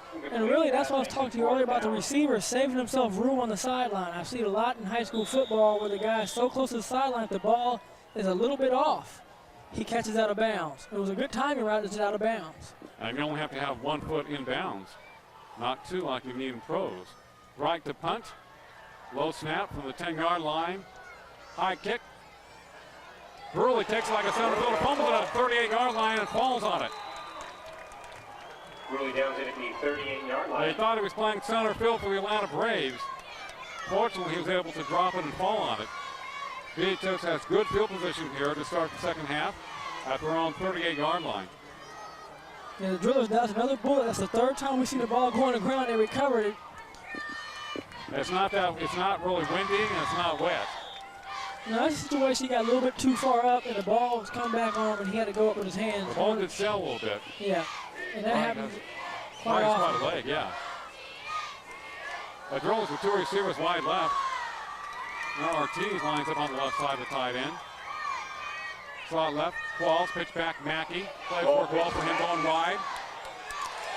And Centennial contains that play. Really about the first time tonight, been working very effectively for BHS. Mackey going to the outside and gets back to the line of scrimmage, 2nd and 10. That's been a big play for Mackey. We've seen him rip off 10 and 15 yarders on those. That was a good job of Centennial spreading out the field and stringing it out. Kind of smelled out that play. 2nd and 10 for BHS. 9:55 to play in the third quarter, 14-7 Centennial. The ball on the left hash mark for the BHS Drillers. Ortiz in motion. Left, now right, pitch back. Pitch to Mackey. There's a cut back to the 40. And drops. Mackey is stopped by Nick Strandberg. Strandberg with a good hit for the Golden Hawks. As he tried to cut back against the grain. So 3rd and 8 for BHS at their own 40-41 yard line. Officials timeout. Yeah, we're seeing Mackey on a couple of sweeps now looking for that cutback. And as a running back, a lot of guys are field backs, and he must feel this open back there, and he's going to bust a big one. Steve Wofford was a great cutback runner. Tremendous. We're talking about one of the greatest in the history of the school man. now. Guerrero to throw, and a pass complete on the far side, but great hit by Unfried. Number 24. It'll be 4th down for BHS. Brian Cooper. Cooper with the catch, but he didn't go far enough. No, he didn't. And 3rd down as a receiver, you don't ever want to go short. If it's 3rd and 10, you run a 14-yard route. If it's 3rd and 8, you run a 12-yard route. You want to give yourself some room to come back. So if you catch it, you're in front of the 1st down. But Guerrero made a nice throw, and we're seeing his confidence start to come up, and we're seeing him put some zip on the ball. It's 4th and 3. Bergman a punt for BHS at his own 30-yard line. Low snap. Punts it away, and another nice one. Unfried with a catch at his own 17-yard line. 1st and 10 for Centennial. 14-7 Golden Hawks over the Drillers, and a good ball game here from Golden Hawks Stadium. And we have a good game right now. The second half, both teams came out, and the defensive stood up and made some plays on 3rd down. And right now, you want to play a field position game. You don't want to give up bad field position and lead to an easy score.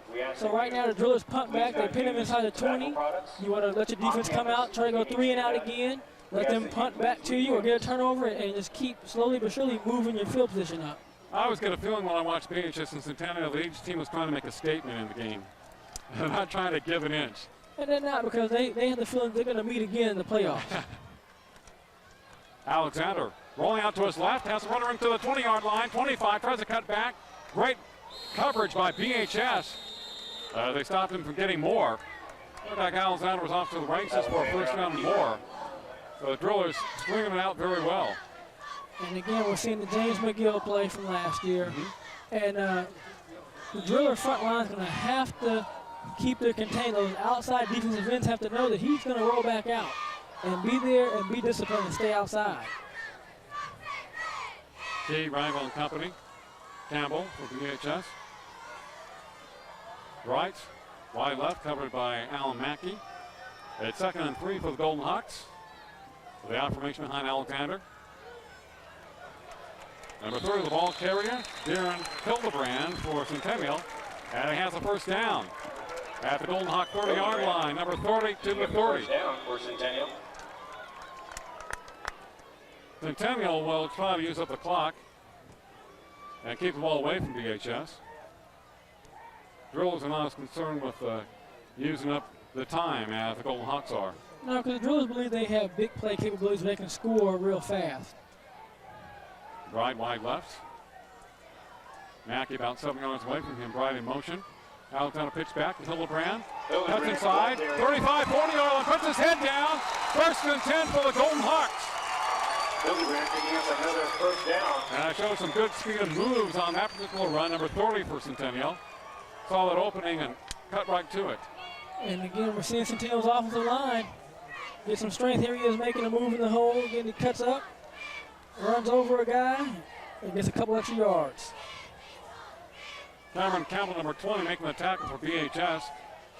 But not before Hildebrand made a first down for Centennial in his second of 2 good runs, back-to-back. 7:19 to play in the third. The Golden Hawks with a 7-point lead, 14-7. And starting to roll on this drive at their own 43-yard line. That was only in motion. And off to Hildebrand off the right side. Looking to speed to the outside. Quall stops him and throws him down at the 46-yard line. Quall's coming up. Assisted by some other drillers. 2nd and 8 for the Golden Hawks. That's a good play by Quall. We've seen him all night long make some good key defensive plays for the drillers with his speed and his hitting. Bernard Quall's number 1 at 5'11", 167 for VHS. Centennial 2nd and 8, 2nd and 7. Seeley's back in, and he replaces Colby Witt for the Golden Hawks. Right, wide left. He's covered by Thomas Hallman. Norman plays wide receiver for BHS. Bright in motion. Hallman covering him all the way. Rolling to his left is Alexander. And a pass complete to Justin Seeley. First down for Centennial. Tackled by Qualls. Number 9 with the reception. Plays tight end, fullback, and linebacker. And this is what we saw Centennial do on a couple of drives earlier in the first half. They get the running game going. They have the running backs. They have the quarterback running, and now he's rolling out throwing passes. 6'3", 240. And here's the pass right here. Tight end Nice goes up and throw. catches a good catch, way to hold to the ball, and he took a good hit. Well, Qualls hits good for a guy not quite 170 pounds. He likes to hit out there. Alexander on the keeper. To the 45-40, puts his head down. Nice tackle. On the far side by number 21 for BHS, and that would be Clint Kay. Kay in on the stop. Looked like Sean had a chance to go for that first down marker. It'll be 2nd and 6 for Centennial. 5:32 to play. And a third of the clock running, 14-7.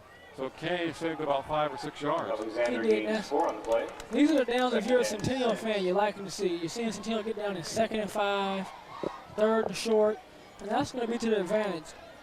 If BHS can kind of push him in the 3rd and long, they'll be able to have some success against his offense. But these short downs, Centennial's been very good at executing on these plays.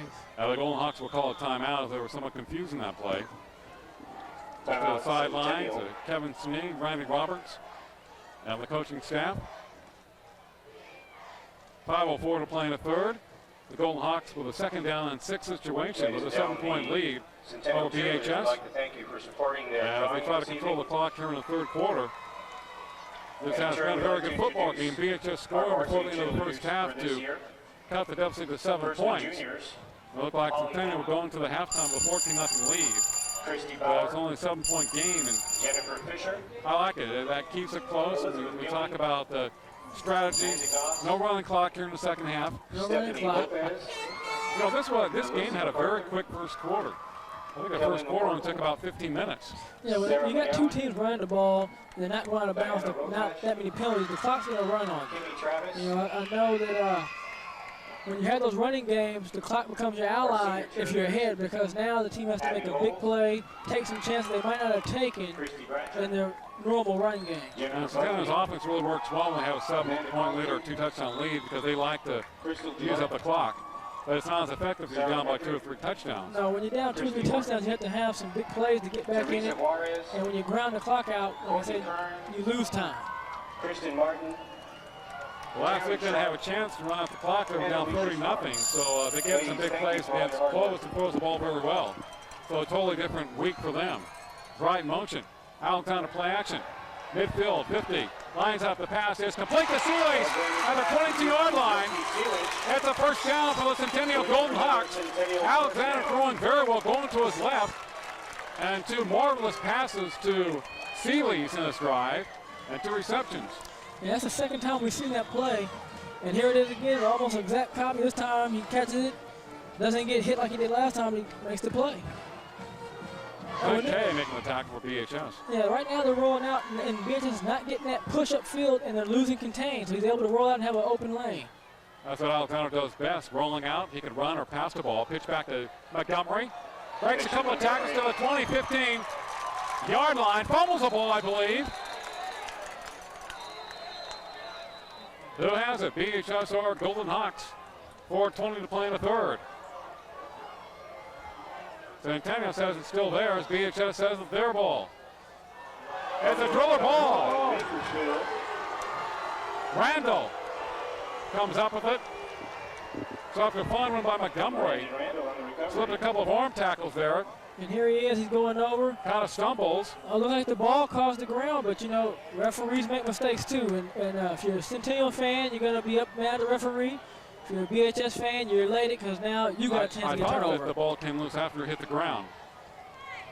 But the referees are not perfect. No, they're not. And neither are we. Nope, and whatever they say it is, that's what it is. So it'll be BHS ball. I don't know if you would have said that if you were playing. 1st and 10 for the Drillers at their own 14. Pitch back, Allen Mackey on the left side. Makes a nice move to the outside, breaks a tackle, around Sealace, and thrown out of bounds at the 34-yard line. Forced out of bounds. Mackey, a dangerous threat around the outside for BHS. They're able to avert a possible Centennial score on that called fumble. And they have the ball back in good position, 4:08 to play in the third. And here's Mackey, dips in, runs through a tackle, keeps going. Stop pass to Unfried. Now he's trying to hit the sideline, and a good tackle right there and stopping this guy from making more yards. He's really close to making that big play that we saw him make on a run last week if you saw the news highlights against Clovis West. Sealace, number 9, able to drag him down. Tony Banks at left corner. Guarding Bruley. Right off the ball's coming the other way. To the 40-yard line, down the sidelines, and knocked out of bounds. Gerard Qualls with a big pickup for BHS. 15, 17 yards, and the Drillers on the move. And that's a play they brought back from De La Salle game. We saw Qualls come back behind the line and pick up big yards, and here he did it again. And we're seeing BHS's speed now. Mackey and Qualls, when these guys get it open like that, they're going to pick up 15, 20 yards. And Coach Hartnett pulling some tricks out of his sleeve. 1st and 10 for the Drillers at the Golden Hawks 45-yard line. With 4 minutes left in the third, 14-7 Centennial. BHS on the move. Drilley wide right. Anthony Guerrero to throw. Flips it out to Mackey at midfield 50, 45. And thrown out of bounds on the 40. It's a pickup of 5 for BHS. Mackey driven out of bounds by Richardson. The Drillers running left, swing pass right, up the middle. So they are utilizing their offensive arsenal tonight. Yeah, and again, that's a good play by Guerrero. He drops back, just like a good sweep right there. He throws the ball, it's forward. If it drops it, it's an incomplete pass. I saw him practice that yesterday about 3 times. They wanted to get me out of there. Thought maybe I was a coach or a scout. That's a good play. If he drops it, it's just a down. It's no fumble. That's a good pass to Mackey or to Qualls because of their speed. Yeah. They've been effective getting to the outside. Josh Naboni with the ball inside the 40. Close to the first down. The 260-pound plus running back for BHS, who doubles as a defensive lineman. Powers has left the middle to about the 36. And BHS showing Centennial all they have. The big running back, the quick running backs. Quarterback throwing the ball high in the air to his receivers. As we see Mitchell down there. Camera guy on the sidelines. Mr. Basketball. 3rd and short. The ball. Fumbles the ball. Centennial has it. Recovered by Tony Banks. Tony Banks with a recovery for Centennial.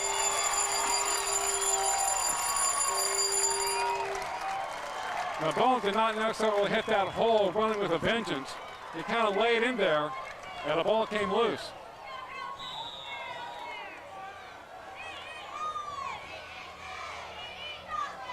And that's Barnett coming in. He made an interception earlier. Now he's come back and he made a good hit on the ball, popped the ball loose. And the ball recovered, and that negates the fumble that BHS got.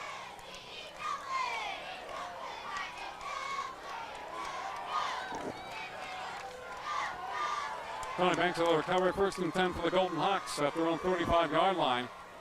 The BHS moved too early. The ball given to Hildebrand up to about the 39-yard line. Did the Golden Hawks move too early, or was BHS offsides? Do I see any flags? No flags. Looked like the center just snapped the ball early to the quarterback, and he wasn't ready. Just took it and made a broken play into a good 4-yard gain. That's why you got to run hard in every play. That's right. You never quit. The whistle stops you. Right on. Sometimes you can't hear the whistle. It's 2nd and 6 for Centennial. 1:55 left to play in the third quarter, a long quarter. Had a lot of plays go out of bounds. Toward right, wide left. The ball given to Hildebrand. Hit and dropped to be about a yard shy of the first down. Cable tackle. Clint K for BHS. Nice tackle for Clint. In fact, Hildebrand had a chance to take it maybe 5-10 yards more. Yeah, right now we're seeing both offensive coordinators for Centennial and BHS do a good job of mixing up their play calling. Right now they're not predictable. You don't know what they're going to do. If they're going to run, roll out pass, quick passes. So it makes it real tough on a defensive coordinator when both offenses are rolling like this. Have you noticed the cornerbacks are making a lot of tackles tonight for both teams? Yeah. Drive in motion, covered by Mackey. At a quarterback keeper by Sean Alexander. It's a first down for the Golden Hawks. They're across the 45 to their own 47-yard line. 1:05 to play in the third. Centennial keeps the ball. They head by 14-7. And nobody has scored here in the third. Let's look at some future football players, future high school football players. At a first down for the Golden Hawks, side formation behind Sean Alexander. Pitch back, Hildebrand hit in the backfield. Falls forward. Nice tackle by number 20, Cameron Campbell. Boy, smell out that play. And that's good penetration, good call on the defensive coordinator. Like we said, the offense will move real well. Coordinator calls a play. That releases that man up the strong safety of the field, and he makes the play in the backfield. That's a big loss, about 2nd and 13 for the Golden Hawks. Campbell penetrating to the Centennial offensive backfield. That might be the last play of the third quarter. As the clock's winding down. Has to be real careful now. This is where Bright makes a lot of big plays. Sean Alexander, play action from the 35. Looking for Bright over the middle. Incomplete. Close coverage by Mackey. And no penalty. Mackey played it as well as he could. Looking for Bright on the post. Going to be 3rd and long as we start the fourth quarter, I believe. After 3, Centennial 14, Bakersfield High 7. You're watching the high school football game of the week right here on CNNSI, Time Warner Cable, Channel 52.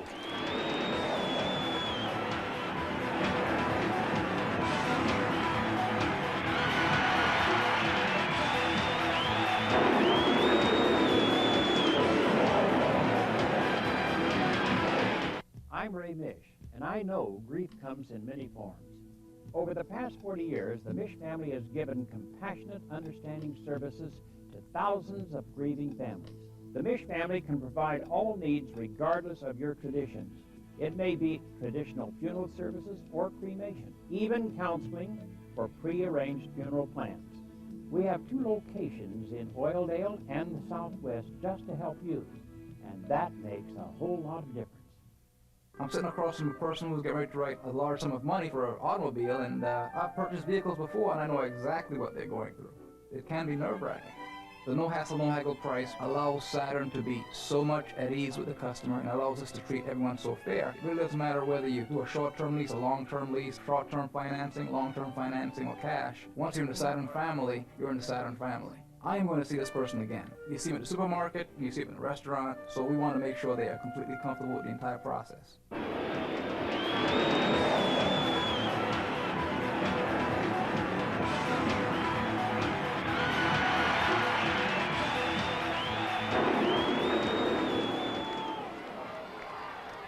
The Golden Hawks with the ball, 3rd down and long here to start the fourth quarter. Alexander rolling to his right. He will run the football to the 45, slips the tackle, midfield 50. Alexander keeps the ball. It'll be 4th down for the Golden Hawks. Looking deep downfield for number 3, Colby Witt. Great coverage by BHS. That was a good safe play by Centennial. You roll out, you got a good ball in the hands of somebody that really runs well. You almost pick up the first down, you're one man away, now you punt for field position. The flag is down on a punt by Jared Bright. Gurley on the coverage. It rolls sideways and recovered by Centennial at the 7-yard line. Down by Ron Let's see what the flag is all about. There is a penalty flag. There's a legal procedure against Centennial. So They'll punt it again. They'll bring that back. They're going to punt that. That's right. BHS would have started the drive at their own 7-yard line. I would definitely make Centennial punt again. Why not? And now we have a second flag on the field. I don't know what that's all about. 14-7. Golden Hawks. Offsetting penalties. So they'll replay. Let's replay the punt. Early in the game on Centennial's first drive, Jared Bright missed a 24-yard field goal attempt. Wide for BHS, missed a field goal attempt there in the first half. Bright's been a big player for Centennial as far as the receiver is concerned. And Sean Alexander doing it all for the Golden Hawks in the backfield. Mike Montgomery also running very well. Defense has been a key.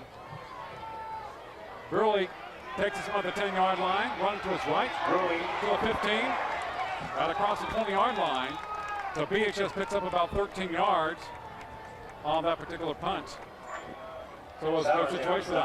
If you want a copy of tonight's game or any other local program on CNSI, Time Warner Cable Channel 52, give us a call, 322-1941, 322-1941.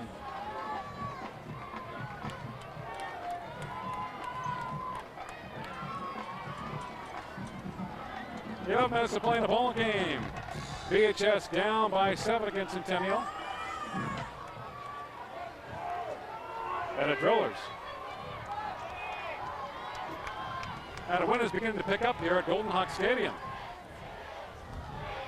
Ball getting the balls on the outside to the 25, tripped up, stays on his feet, 30-yard line, and to the 35. First and 10 for BHS. Where did that wind come from? That comes from the Central Coast. Definitely a cooling trend. Picks up a first down. I think fall has arrived. Autumn has arrived. And here's Qualls going around the outside. Like that. He runs through a tackle, keeps his balance. And here he goes. He keeps his balance, cuts upfield, picks up some more yards. Oh, man. BHS with the ball first and 10 at their own 34-yard pitch back. Mackey fumbles the ball in the backfield and falls on the 22-yard line. Looked like the ball went right through the hands of Al Mackey. Had a fall on it, but big loss for BHS. That's the fourth time we've seen the Drillers mishandle something when they're in the middle of a drive to a good play that slows them up. That certainly does. He basically waits for down, and you lose quite a bit of yardage. Like about 10 to 12 yards. And they're second and 30, second and 24. 14 yards, second and 24.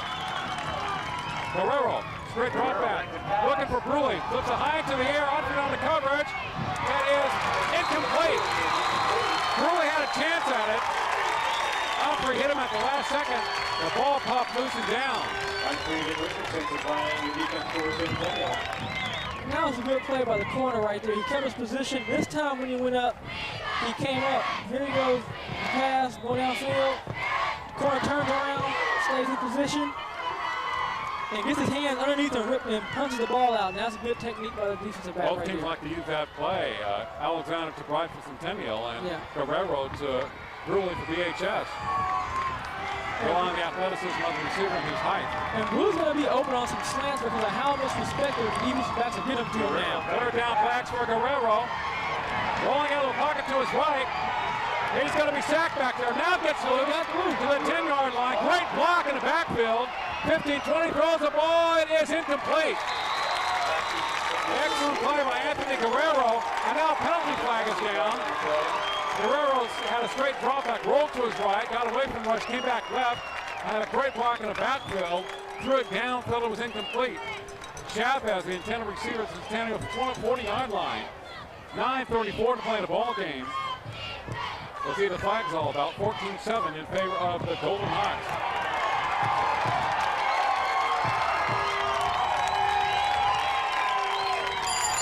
We've got some players starting to lose some composure out here now. But Guerrero told Alexander, I can play too. They really flushed him out of the pocket. We'll see what the call is. Personal foul against Bakersfield. Unsportsmanlike conduct against Bakersfield. Personal foul against BHS, unsportsmanlike conduct. And that was after the tackle. Yeah, it's going to be 30 yards worth of penalties, or maybe not because of where they're at, but we talked about field position. Yeah. You lose your composure, you get a couple penalties, now you punt at your own end zone, which is a chance for a safety or a block punt because you don't have much room, but also you're going to get the Centennial Golden Hawks the ball inside the 50. That's what they like. They're going to use up some of the clock with 9:34 left. Bergman punting from deep in his own end zone. Number 70 for BHS. Bergman to punt. Gets off a short one, but it takes a BHS roll. Picked up by Humphrey at the 45 and knocked out of bounds. Battistoni Randall on the tackle. Another flag comes from the far side. Once again.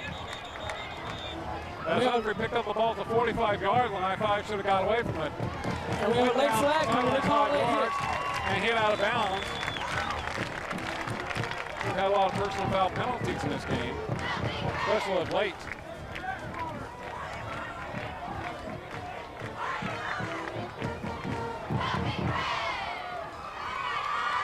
Personal foul against Bakersfield.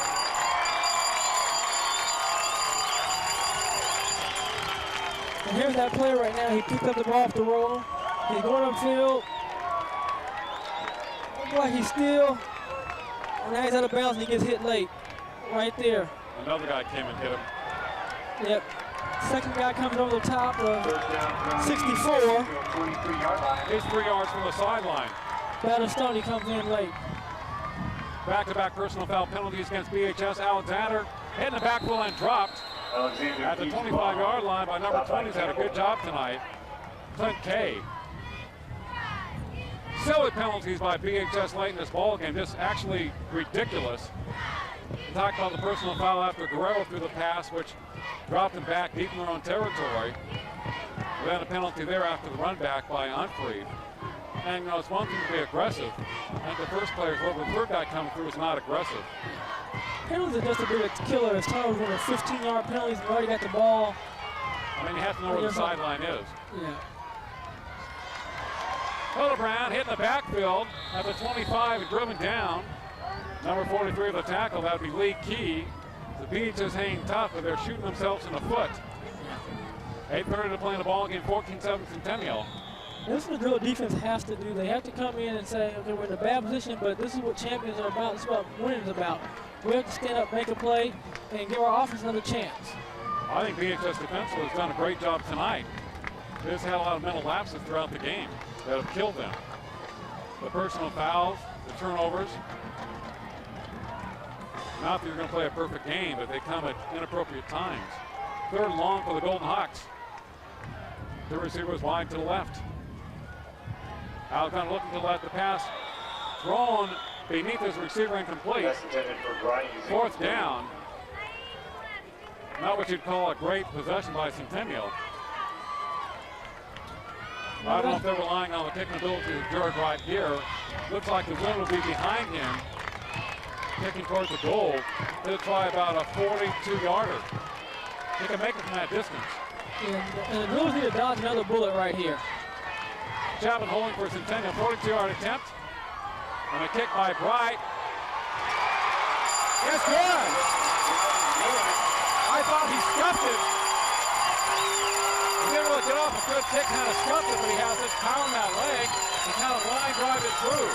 He almost got it blocked by Mackey. I mean, it was real close to being a disaster for Centennial, and it ended up being a great play. And those are 3 big points because of how few points I didn't think they would reach it. Norman gets the ball high in the air. This one was a line drive, barely clear, but he kicked it straight. That's all that counts. Well, he kicked one high and right. This one was straight, and the straight one went in. Straight like an arrow. So the 2 personal fouls against BHS definitely hurt them. Centennial did not have to score 7, they scored 3 because they have a great kicker in Bright. But that's what I mean about field position, Mark. Had you not got those 30 yards with the penalties, you'd have had the ball on the other side of 50, and it would have been a punt rather than a field goal attempt, or it would have been a made field goal.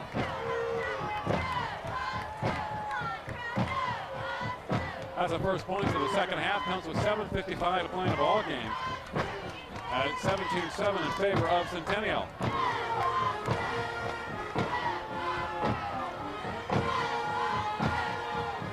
I didn't know the Atlanta Braves were playing tonight. Oh, just the Seminoles.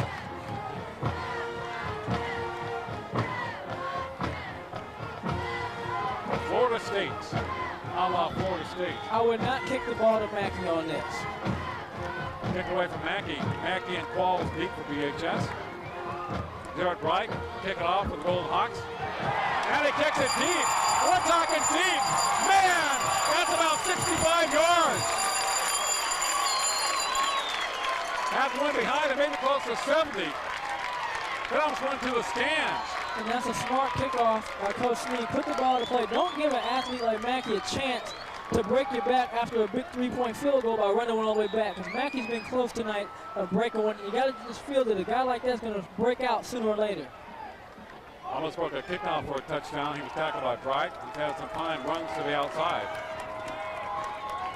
17-7 Golden Hawks, 7:56 to play in the ball game. Anthony Guerrero, quarterback, looking to the right. And a pass is complete to Bruley. Slips one man, and now he goes down. Otfried had a hold of his leg the entire time. He was able to pick up assistance from 2 other Golden Hawks. As I see a balloon flying away into the distance, a white balloon. Now the balloon is picking up. Well, that was quite a kickoff by Jared Bright. I know the college scouts have to be impressed with that. Yeah, he was more a little pumped up on that one.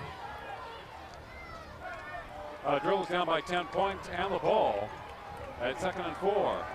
Chavez wide left. Guerrero maybe audibilizing. Pitch back to Allen Mack, right side. Has a first down, knocked out of bounds by number 25 for Centennial. Pat Richardson. It's a 1st and 10 for BHS. Clock stops at 7:07 to play. That was a good play by Mack. He got the first down, picked it up, and then he got to be able to stop the clock because the Drills are going to need to have some time on the clock.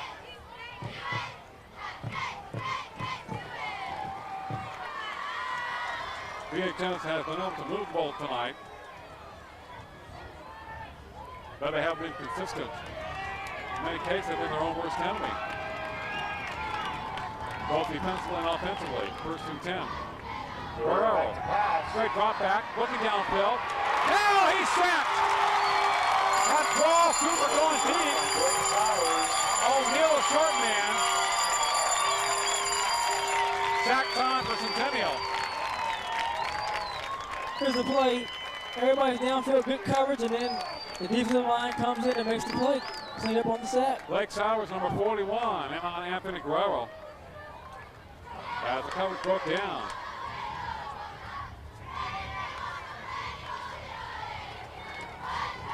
Bruley, wide left for BHS. 14, Chris O'Neal, and the slot. This is a situation that Coach Snead wants the Drills to be into. Guerrero going to his left, heavy rush, takes to the 15, gets away from the tackler and knocked out of bounds. O'Neal, Bruley, Cooper out deep for BHS. From the Golden Hawks, flush Guerrero out of the pocket. Wrong to his left, he had to cut it to the sideline. They got to give Guerrero some time to set up and throw a pass. We saw he was De La Salle. He was rushed out of the pocket, and he's not having a chance to make the play. I mean, he didn't have a chance, Mackey. Off the line, they've done good so far, but these last 2 plays, they have to give him a chance to find somebody. Well, they know that BHS is going to throw. The Guerrero's sending 3 receivers out, so it limits their blocking for Guerrero. They one running back behind him, 3rd and long. He's looking right. Puts behind the air for Bruley. Otfried on the coverage. Bruley He makes the catch, I believe. Great catch. Pass complete to Mark. It's a first down for BHS. That high, lofting pass. He caught the ball when he's on his back. He's kind of kept it alive. Kind of like Lynn Swan did in the late 70s, where you just really concentrate. He goes up, he gets his hands on the ball, he stays with the play, and makes a play for the Drillers. And that time they gave Guerrero some time to throw the ball. When he's had time, he's been able to get the ball out. Yeah, Brewer's a very difficult receiver to cover in that type of pass play, especially one-on-one for Humphrey. O'Neal wide to the left, pitch back. Mackey, midfield 50, now reverses field. He's going the other way looking for a block. Great cut, but he may lose some yardage. Yes, he does. Looks like he has a chance to break to the outside for more. He's going to lose 6 or 7 yards. Great containment by the Golden Hawks defense. 4-5-1 on the clock, 17-7 Centennial. BHS has to move it downfield. Yeah, that was a great defensive play right there. It looked like for a second that Mackey had a chance to make a big play reversing field, but they kept the containment. They got a little loss of 5 yards. Some of the people in the stand saying, I can do it that good. 2nd and 15. The crowd is on its feet at Golden Hawk Stadium. Guerrero straight drop back. Now rolling to his right. Under heavy rush, just unloads it. Looks like it's got to be intentional grounding, but the officials are not calling anything. Believe me, he wasn't trying to pass that one downfield. He was trying to shovel it forward. Oh, definitely. 41 for BHS, 41 for Centennial. Blake Sowers putting the heat on Guerrero. I think there was a driller about 15 yards downfield, but I don't think he was trying to throw that ball. I think he just unloaded it. Have you ever heard of a shovel? 3rd and long for the drillers. 3rd and 15, 4:20 to play. Great drop back. Looking for anybody that's open. Unloads it. To Qualls to the 40-yard line. Great block. Two great blocks. 50 to the 40-yard line. Puts his head down. 1st and 10 for BHS. What a block. Is that 74 for BHS with the block?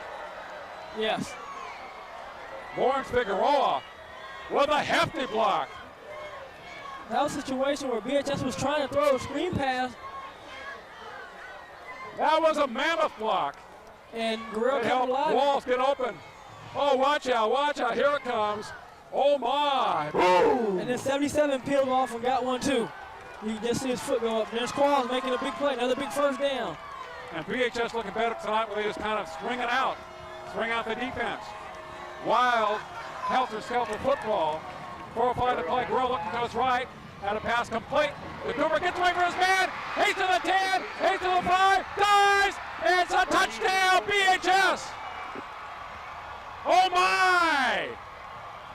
Guerrero has thrown that ball nice all night, that quick pass, and he kept the other play alive. He didn't panic. He kept dropping back. He waited for Qualls to come open, hit him. They got 2 blocks.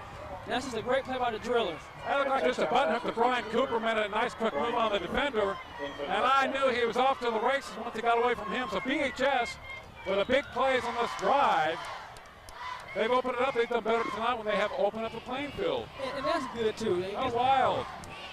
That's what they need to do, so they can release some pressure off of Mackey to have to be the one to carry the load. You gotta be careful with Drillers in that lineup. They will go for 2 sometimes. And Wyatt allegedly trying 1-point PAT for BHS. Point after attempt by Tynan Wyatt. Now he almost boots it out of the stadium.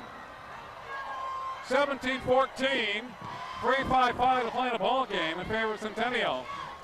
The Drillers have hung tough. They've had some penalties, they've had some turnovers. But they've made some great plays tonight. Huge blocks. Big runs, especially on the series. It isn't just like a Golden Hawk Driller game. It's a quick button hook to him. He makes a move outside. Now he's running to the goal line. And with the Driller speed, they're going to, if they get that far outside, they're going to get to the end zone. Got past Tony Banks. Gave him a little bit too much room. Well, BHS kick it long downfield with a line drive it.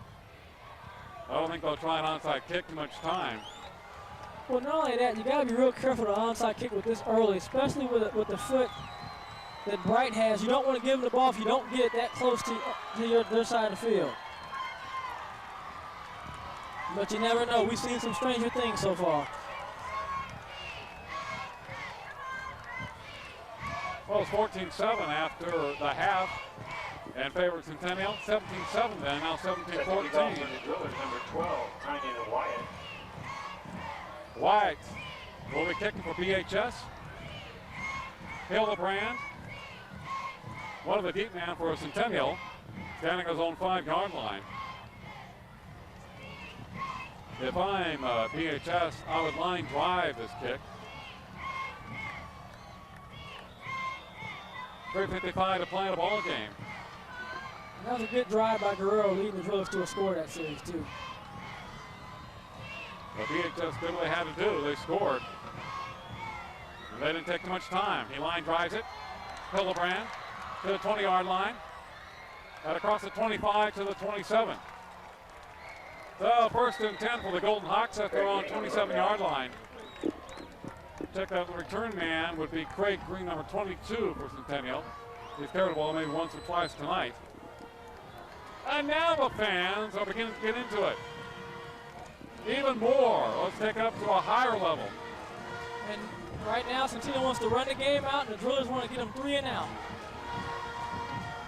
As we have Bright wide left, covered by Mackey. High formation for the Golden Hawks. Sean Alexander. Play action. The throw from his 20. Plenty of time. And the pass is incomplete. No flag. Intended for 41. Blake Sowers. I think everybody just got tripped up. Yeah, that's a situation where both players' feet got tangled up. And the referee decided it was a no call, no advantage. As a post pattern, good coverage by BHS. It'll be 2nd and 10. So the problem with that for the Golden Hawks, it stops the clock. That was a surprising pass the way the offensive running game has been going to ground the clock out. But they must have seen something they thought they had, and they went for it.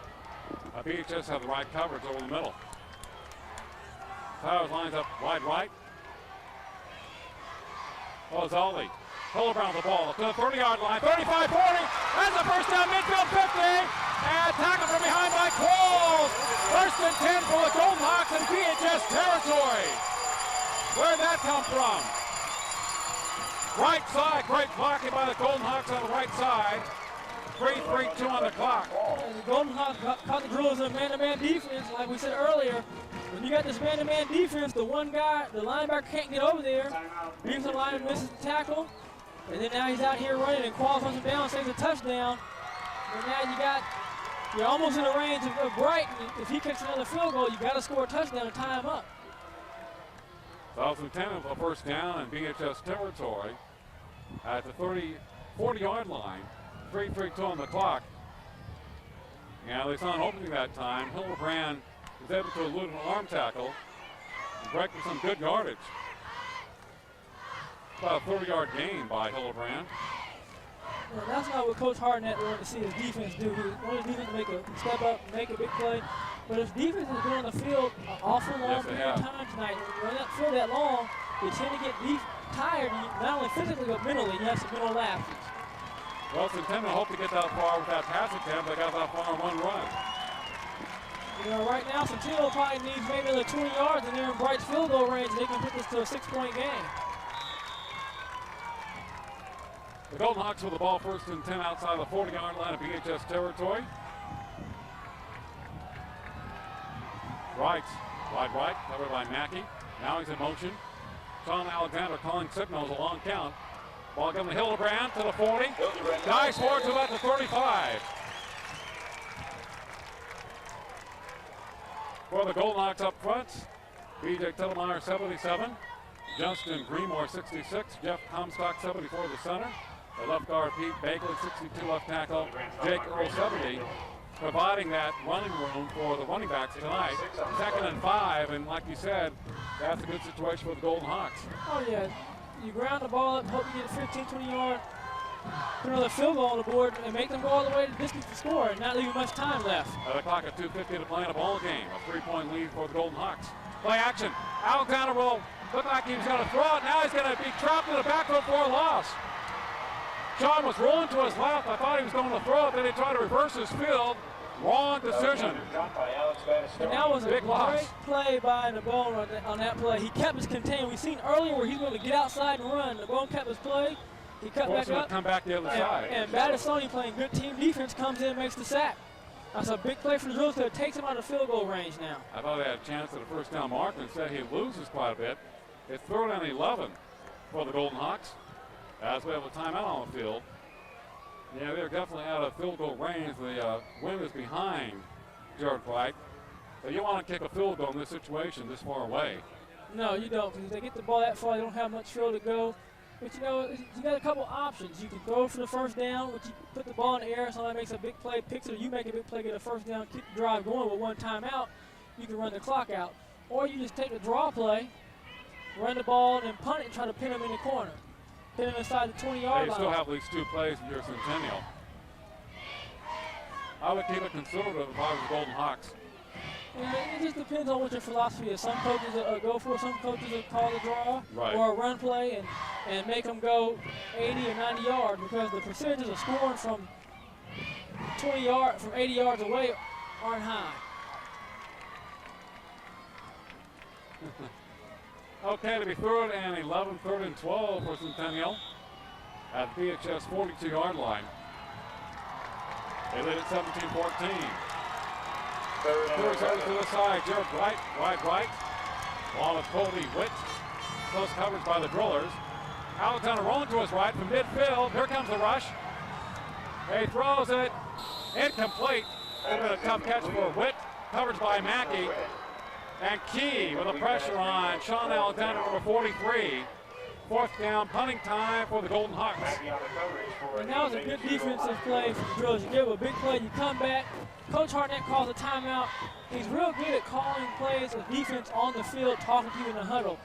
He gets 2 big defensive plays, they punt it. And right now, you know, it's a chance that Drillers get the ball back with 2 minutes and 32 seconds left. And kick despite the long run by Hildebrand, Centennial did not even use 2 minutes on the clock. They're coming. Right, gets it away, kicks it towards the left sideline. It goes out of bounds at the 15, 17-yard line. They're marking it over there. oh, he's walking way up. Yeah, he's walking up to about the 19 or 20. 19. So this is it. 2:26 left. The Drillers have to go 18-yard line. basically 82 yards for a score. Remember, the wind is pushing in the Drillers' face, which makes it tough for a field goal attempt by Wyatt.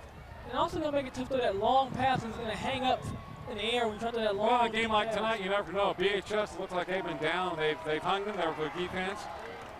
They've had some ill-advised plays and penalties, but they stayed close. Guerrero to throw, looking for Bruley to pass complete at the 25, trying to show a speed. Sliced to the 30-yard line, 1st and 10 for BHS. Mark Bruley really coming to his own tonight for BHS, Yeah. using them on the outside. Let them go one-on-one with the DBs or going deep on the fly patterns. And I think this is something the Drillers needed to establish a passing game. You know, you got to have a pass. If you want to run, you got to be able to pass. And Guerrero's making some nice passes. He's coming to his own as well. He has looked good tonight. He played against some tough teams this year. Guys look for Bruley on the right side, covered by Humphrey. Incomplete. Humphrey knocks it away at the last moment. Great coverage by Jaron Humphrey. And you have to be a good cover man to be on top of Bruley. One-on-one. That was a good pass by Guerrero. Out there. Yeah, right there. Here's one passman, right on the mark. No pun intended here in the second half. He got a lot of confidence in that first half. They have been catchable. They have been, and I think that's what he needed. A game like this to make him feel good about himself and get that confidence. And he goes back and he has time to throw. He's been throwing 40 yards downfield. And they're right there on the mark. 2nd and 10 for the Drillers. They're on the 40-yard line. 1:57 to play. That timeout. Golden Hawks. Timeout Centennial. I think that's what type of defense they want to use.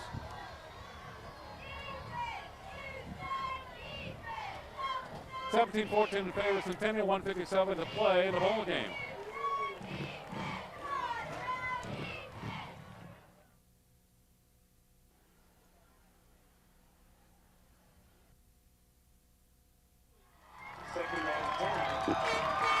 Okay, 2nd and 10 for BHS at their own 30-yard line. Guerrero pitch back to Mackey on the right side. Gets a good blocking over there, has 5 yards. There's a cutback. Slips a tackle. Has a first down and more across the 40 to about the 44.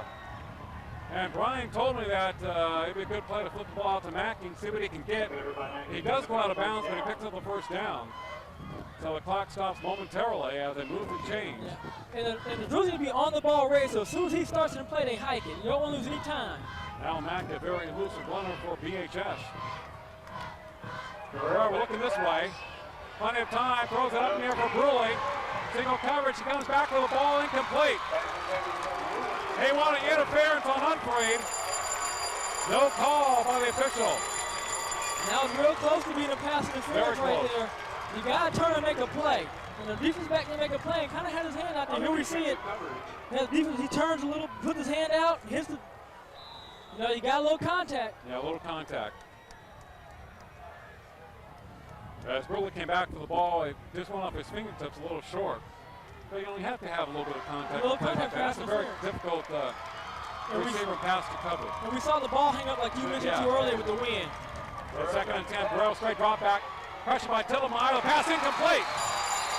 Intended for Mackey. Tillemeyer with the pressure on the quarterback, number 77. Right now, number 77 for BHS, Ralph Lomas with a good hit on a Golden Hawk. And right now, you have 2 downs to get 10 yards. You got a minute 30 seconds left for a timeout. Again, this might not be a bad time to go with Mackey again. A quick toss, let him get outside, but he has to be told, get out of bounds as much as you can. The problem is Mackey is on the sideline. He went out for a play. 3rd and 10 for BHS. Guerrero looking to his right. Here comes the pressure, now rolling that direction. A pass incomplete. Throws it out of bounds. The closest man, number 45 for the Golden Hawks, Anthony Morales. And it's 4th down for BHS. 4th and 10. This is it. This is coming down to 4th down. 4th and 10. Either the Drillers pick up a first down and keep it going, or it's into the ball game. Golden Hawks just run out the last remaining time left. Tillemeyer thought he was being replaced by Matt Billingsley, but he goes back to the game. Golden Hawks want to have their best down lineman in there. 1:24 to play. BHS at their own 43-yard line. 4th and 10. Down 17-14. Anthony Guerrero quarterback. Play action. Looking to his left. Throws a long for O'Neal. He has a man beat. He's got it. First down for BHS at the Golden Hawk 10-yard line. And I said it earlier, I felt Guerrero was getting better and we got that confidence. And we've seen him make some big-time throws. Great throw by Guerrero. Double coverage by Centennial on O'Neal. He followed the ball away and caught it. He had a step on the Golden Hawk defenders just outside the 10-yard line. Believe it or not, 1:14 left. Yes, I thought about BHS coming up with the big plays tonight. Just when it looked like they were in dire straits. What a pass, what a catch. Against the wind, that was an awesome pass by Guerrero. But it's good to see him have this game after watching De La Salle really getting beat up by the #1 team in the state. But I felt earlier that if he could get a chance to get some confidence with some short passes and have some success, and we talked about going that touchdown before the half, his confidence will go up, and we've seen him throw the ball with confidence. I tell you, he's throwing some long, deep passes in the second half. He has a better arm than I thought. Well, all his passes have been good, not just the deep passes, the short passes have been crisp and on the money. And I think we have to give credit to the BHS offensive line. They've given him plenty of time in this 4th quarter to throw, because he's had to throw passes 40 yards downfield. And that's where the difference. When he has thrown some passes that people might say who watch the game or see them say, well, those are suspect passes, he's been under great duress. And when he's had time, he's looked real good behind him. Boy, BHS coming back from the dead. They're down 17-7 with not much time left on the game. Well, this is more of a traditional BHS team, which you'll see the big play capability. Yeah. That's what they're known for. And O'Neal makes his first catch, pitch back to Mackey. It goes through his hands, back to the 25. And he rolls back, and he's tackled back there at the 31-yard line. A 21-yard loss. Oh, my. Hernandez with a tackle. A pitch out went right through the hands of Al Mackey for the second time tonight. They're at the Golden Hawk 10-yard line. He loses 21 yards. Mark, we've seen that too many times tonight for this to happen. It's a crucial time in the game. They run a pitch pass. Here he is going to get the ball. He does a good job of picking it up. He tries to make something happen, and it's just nothing he can do. Centennial's out there. The Golden Hawks make a good stop. And Hernandez make the stop. They contain him as he tries to get away. That is a big loss. 1-3 to play. And they had a 1st and 10 just outside the 10. Now they have a 2nd and long, very long. And it wasn't a big play just because it went back, but also you had a field goal range. You were on the 10-yard line. You could have kicked the field goal and tied the game up, but now you got to throw the ball in again. You have no more timeouts. They're going to have to get to some short passes or touch into the end zone and get out of bounds. If they don't get out of bounds, time might run out on them. Well, he's fumbled 2 of those tonight. They've had an interception. Guerrero had 2 fumbles which they recovered. Despite that, BHS still has a chance thanks to their defense. 2nd and 32. Guerrero to throw. He's a pressure, goes high to the air, to the sidelines.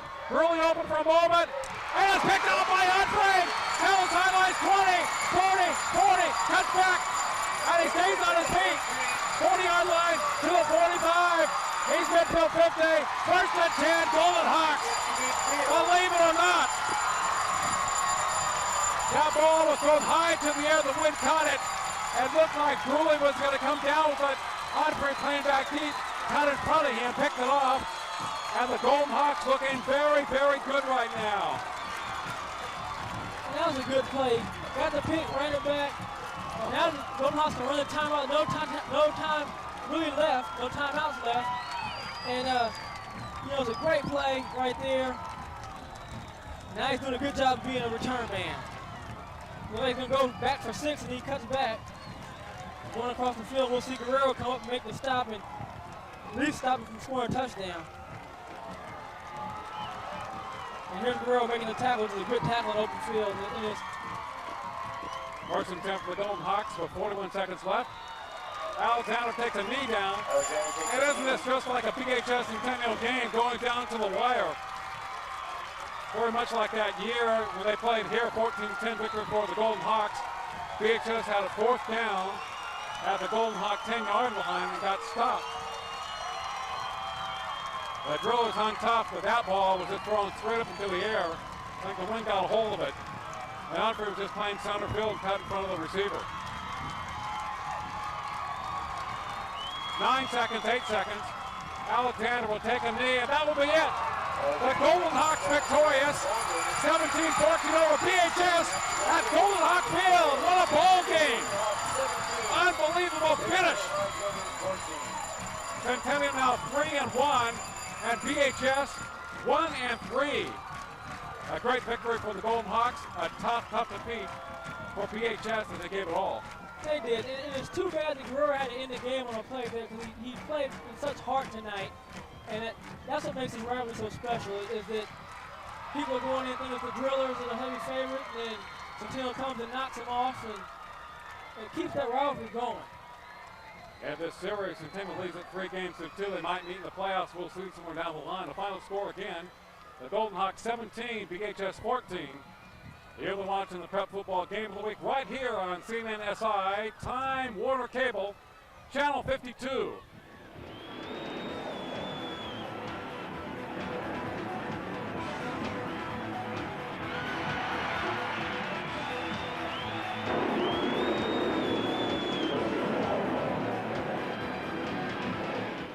Hello, I'm Lawrence Stroop from Century 21 Stroop Realtors, and I'd like to invite you to watch our home preview show on Tuesdays through Friday at 7 p.m. and on Saturdays at 1 p.m. That's on Channel 11. It's a showcase of homes for sale in and around Kern County with a description of the home, its location, an estimate on the monthly payment, interest rates, and cash to close. It's shopping from the convenience of your own home, so tune in to Century 21 Stroop Realtors home preview show and find the home of your dreams.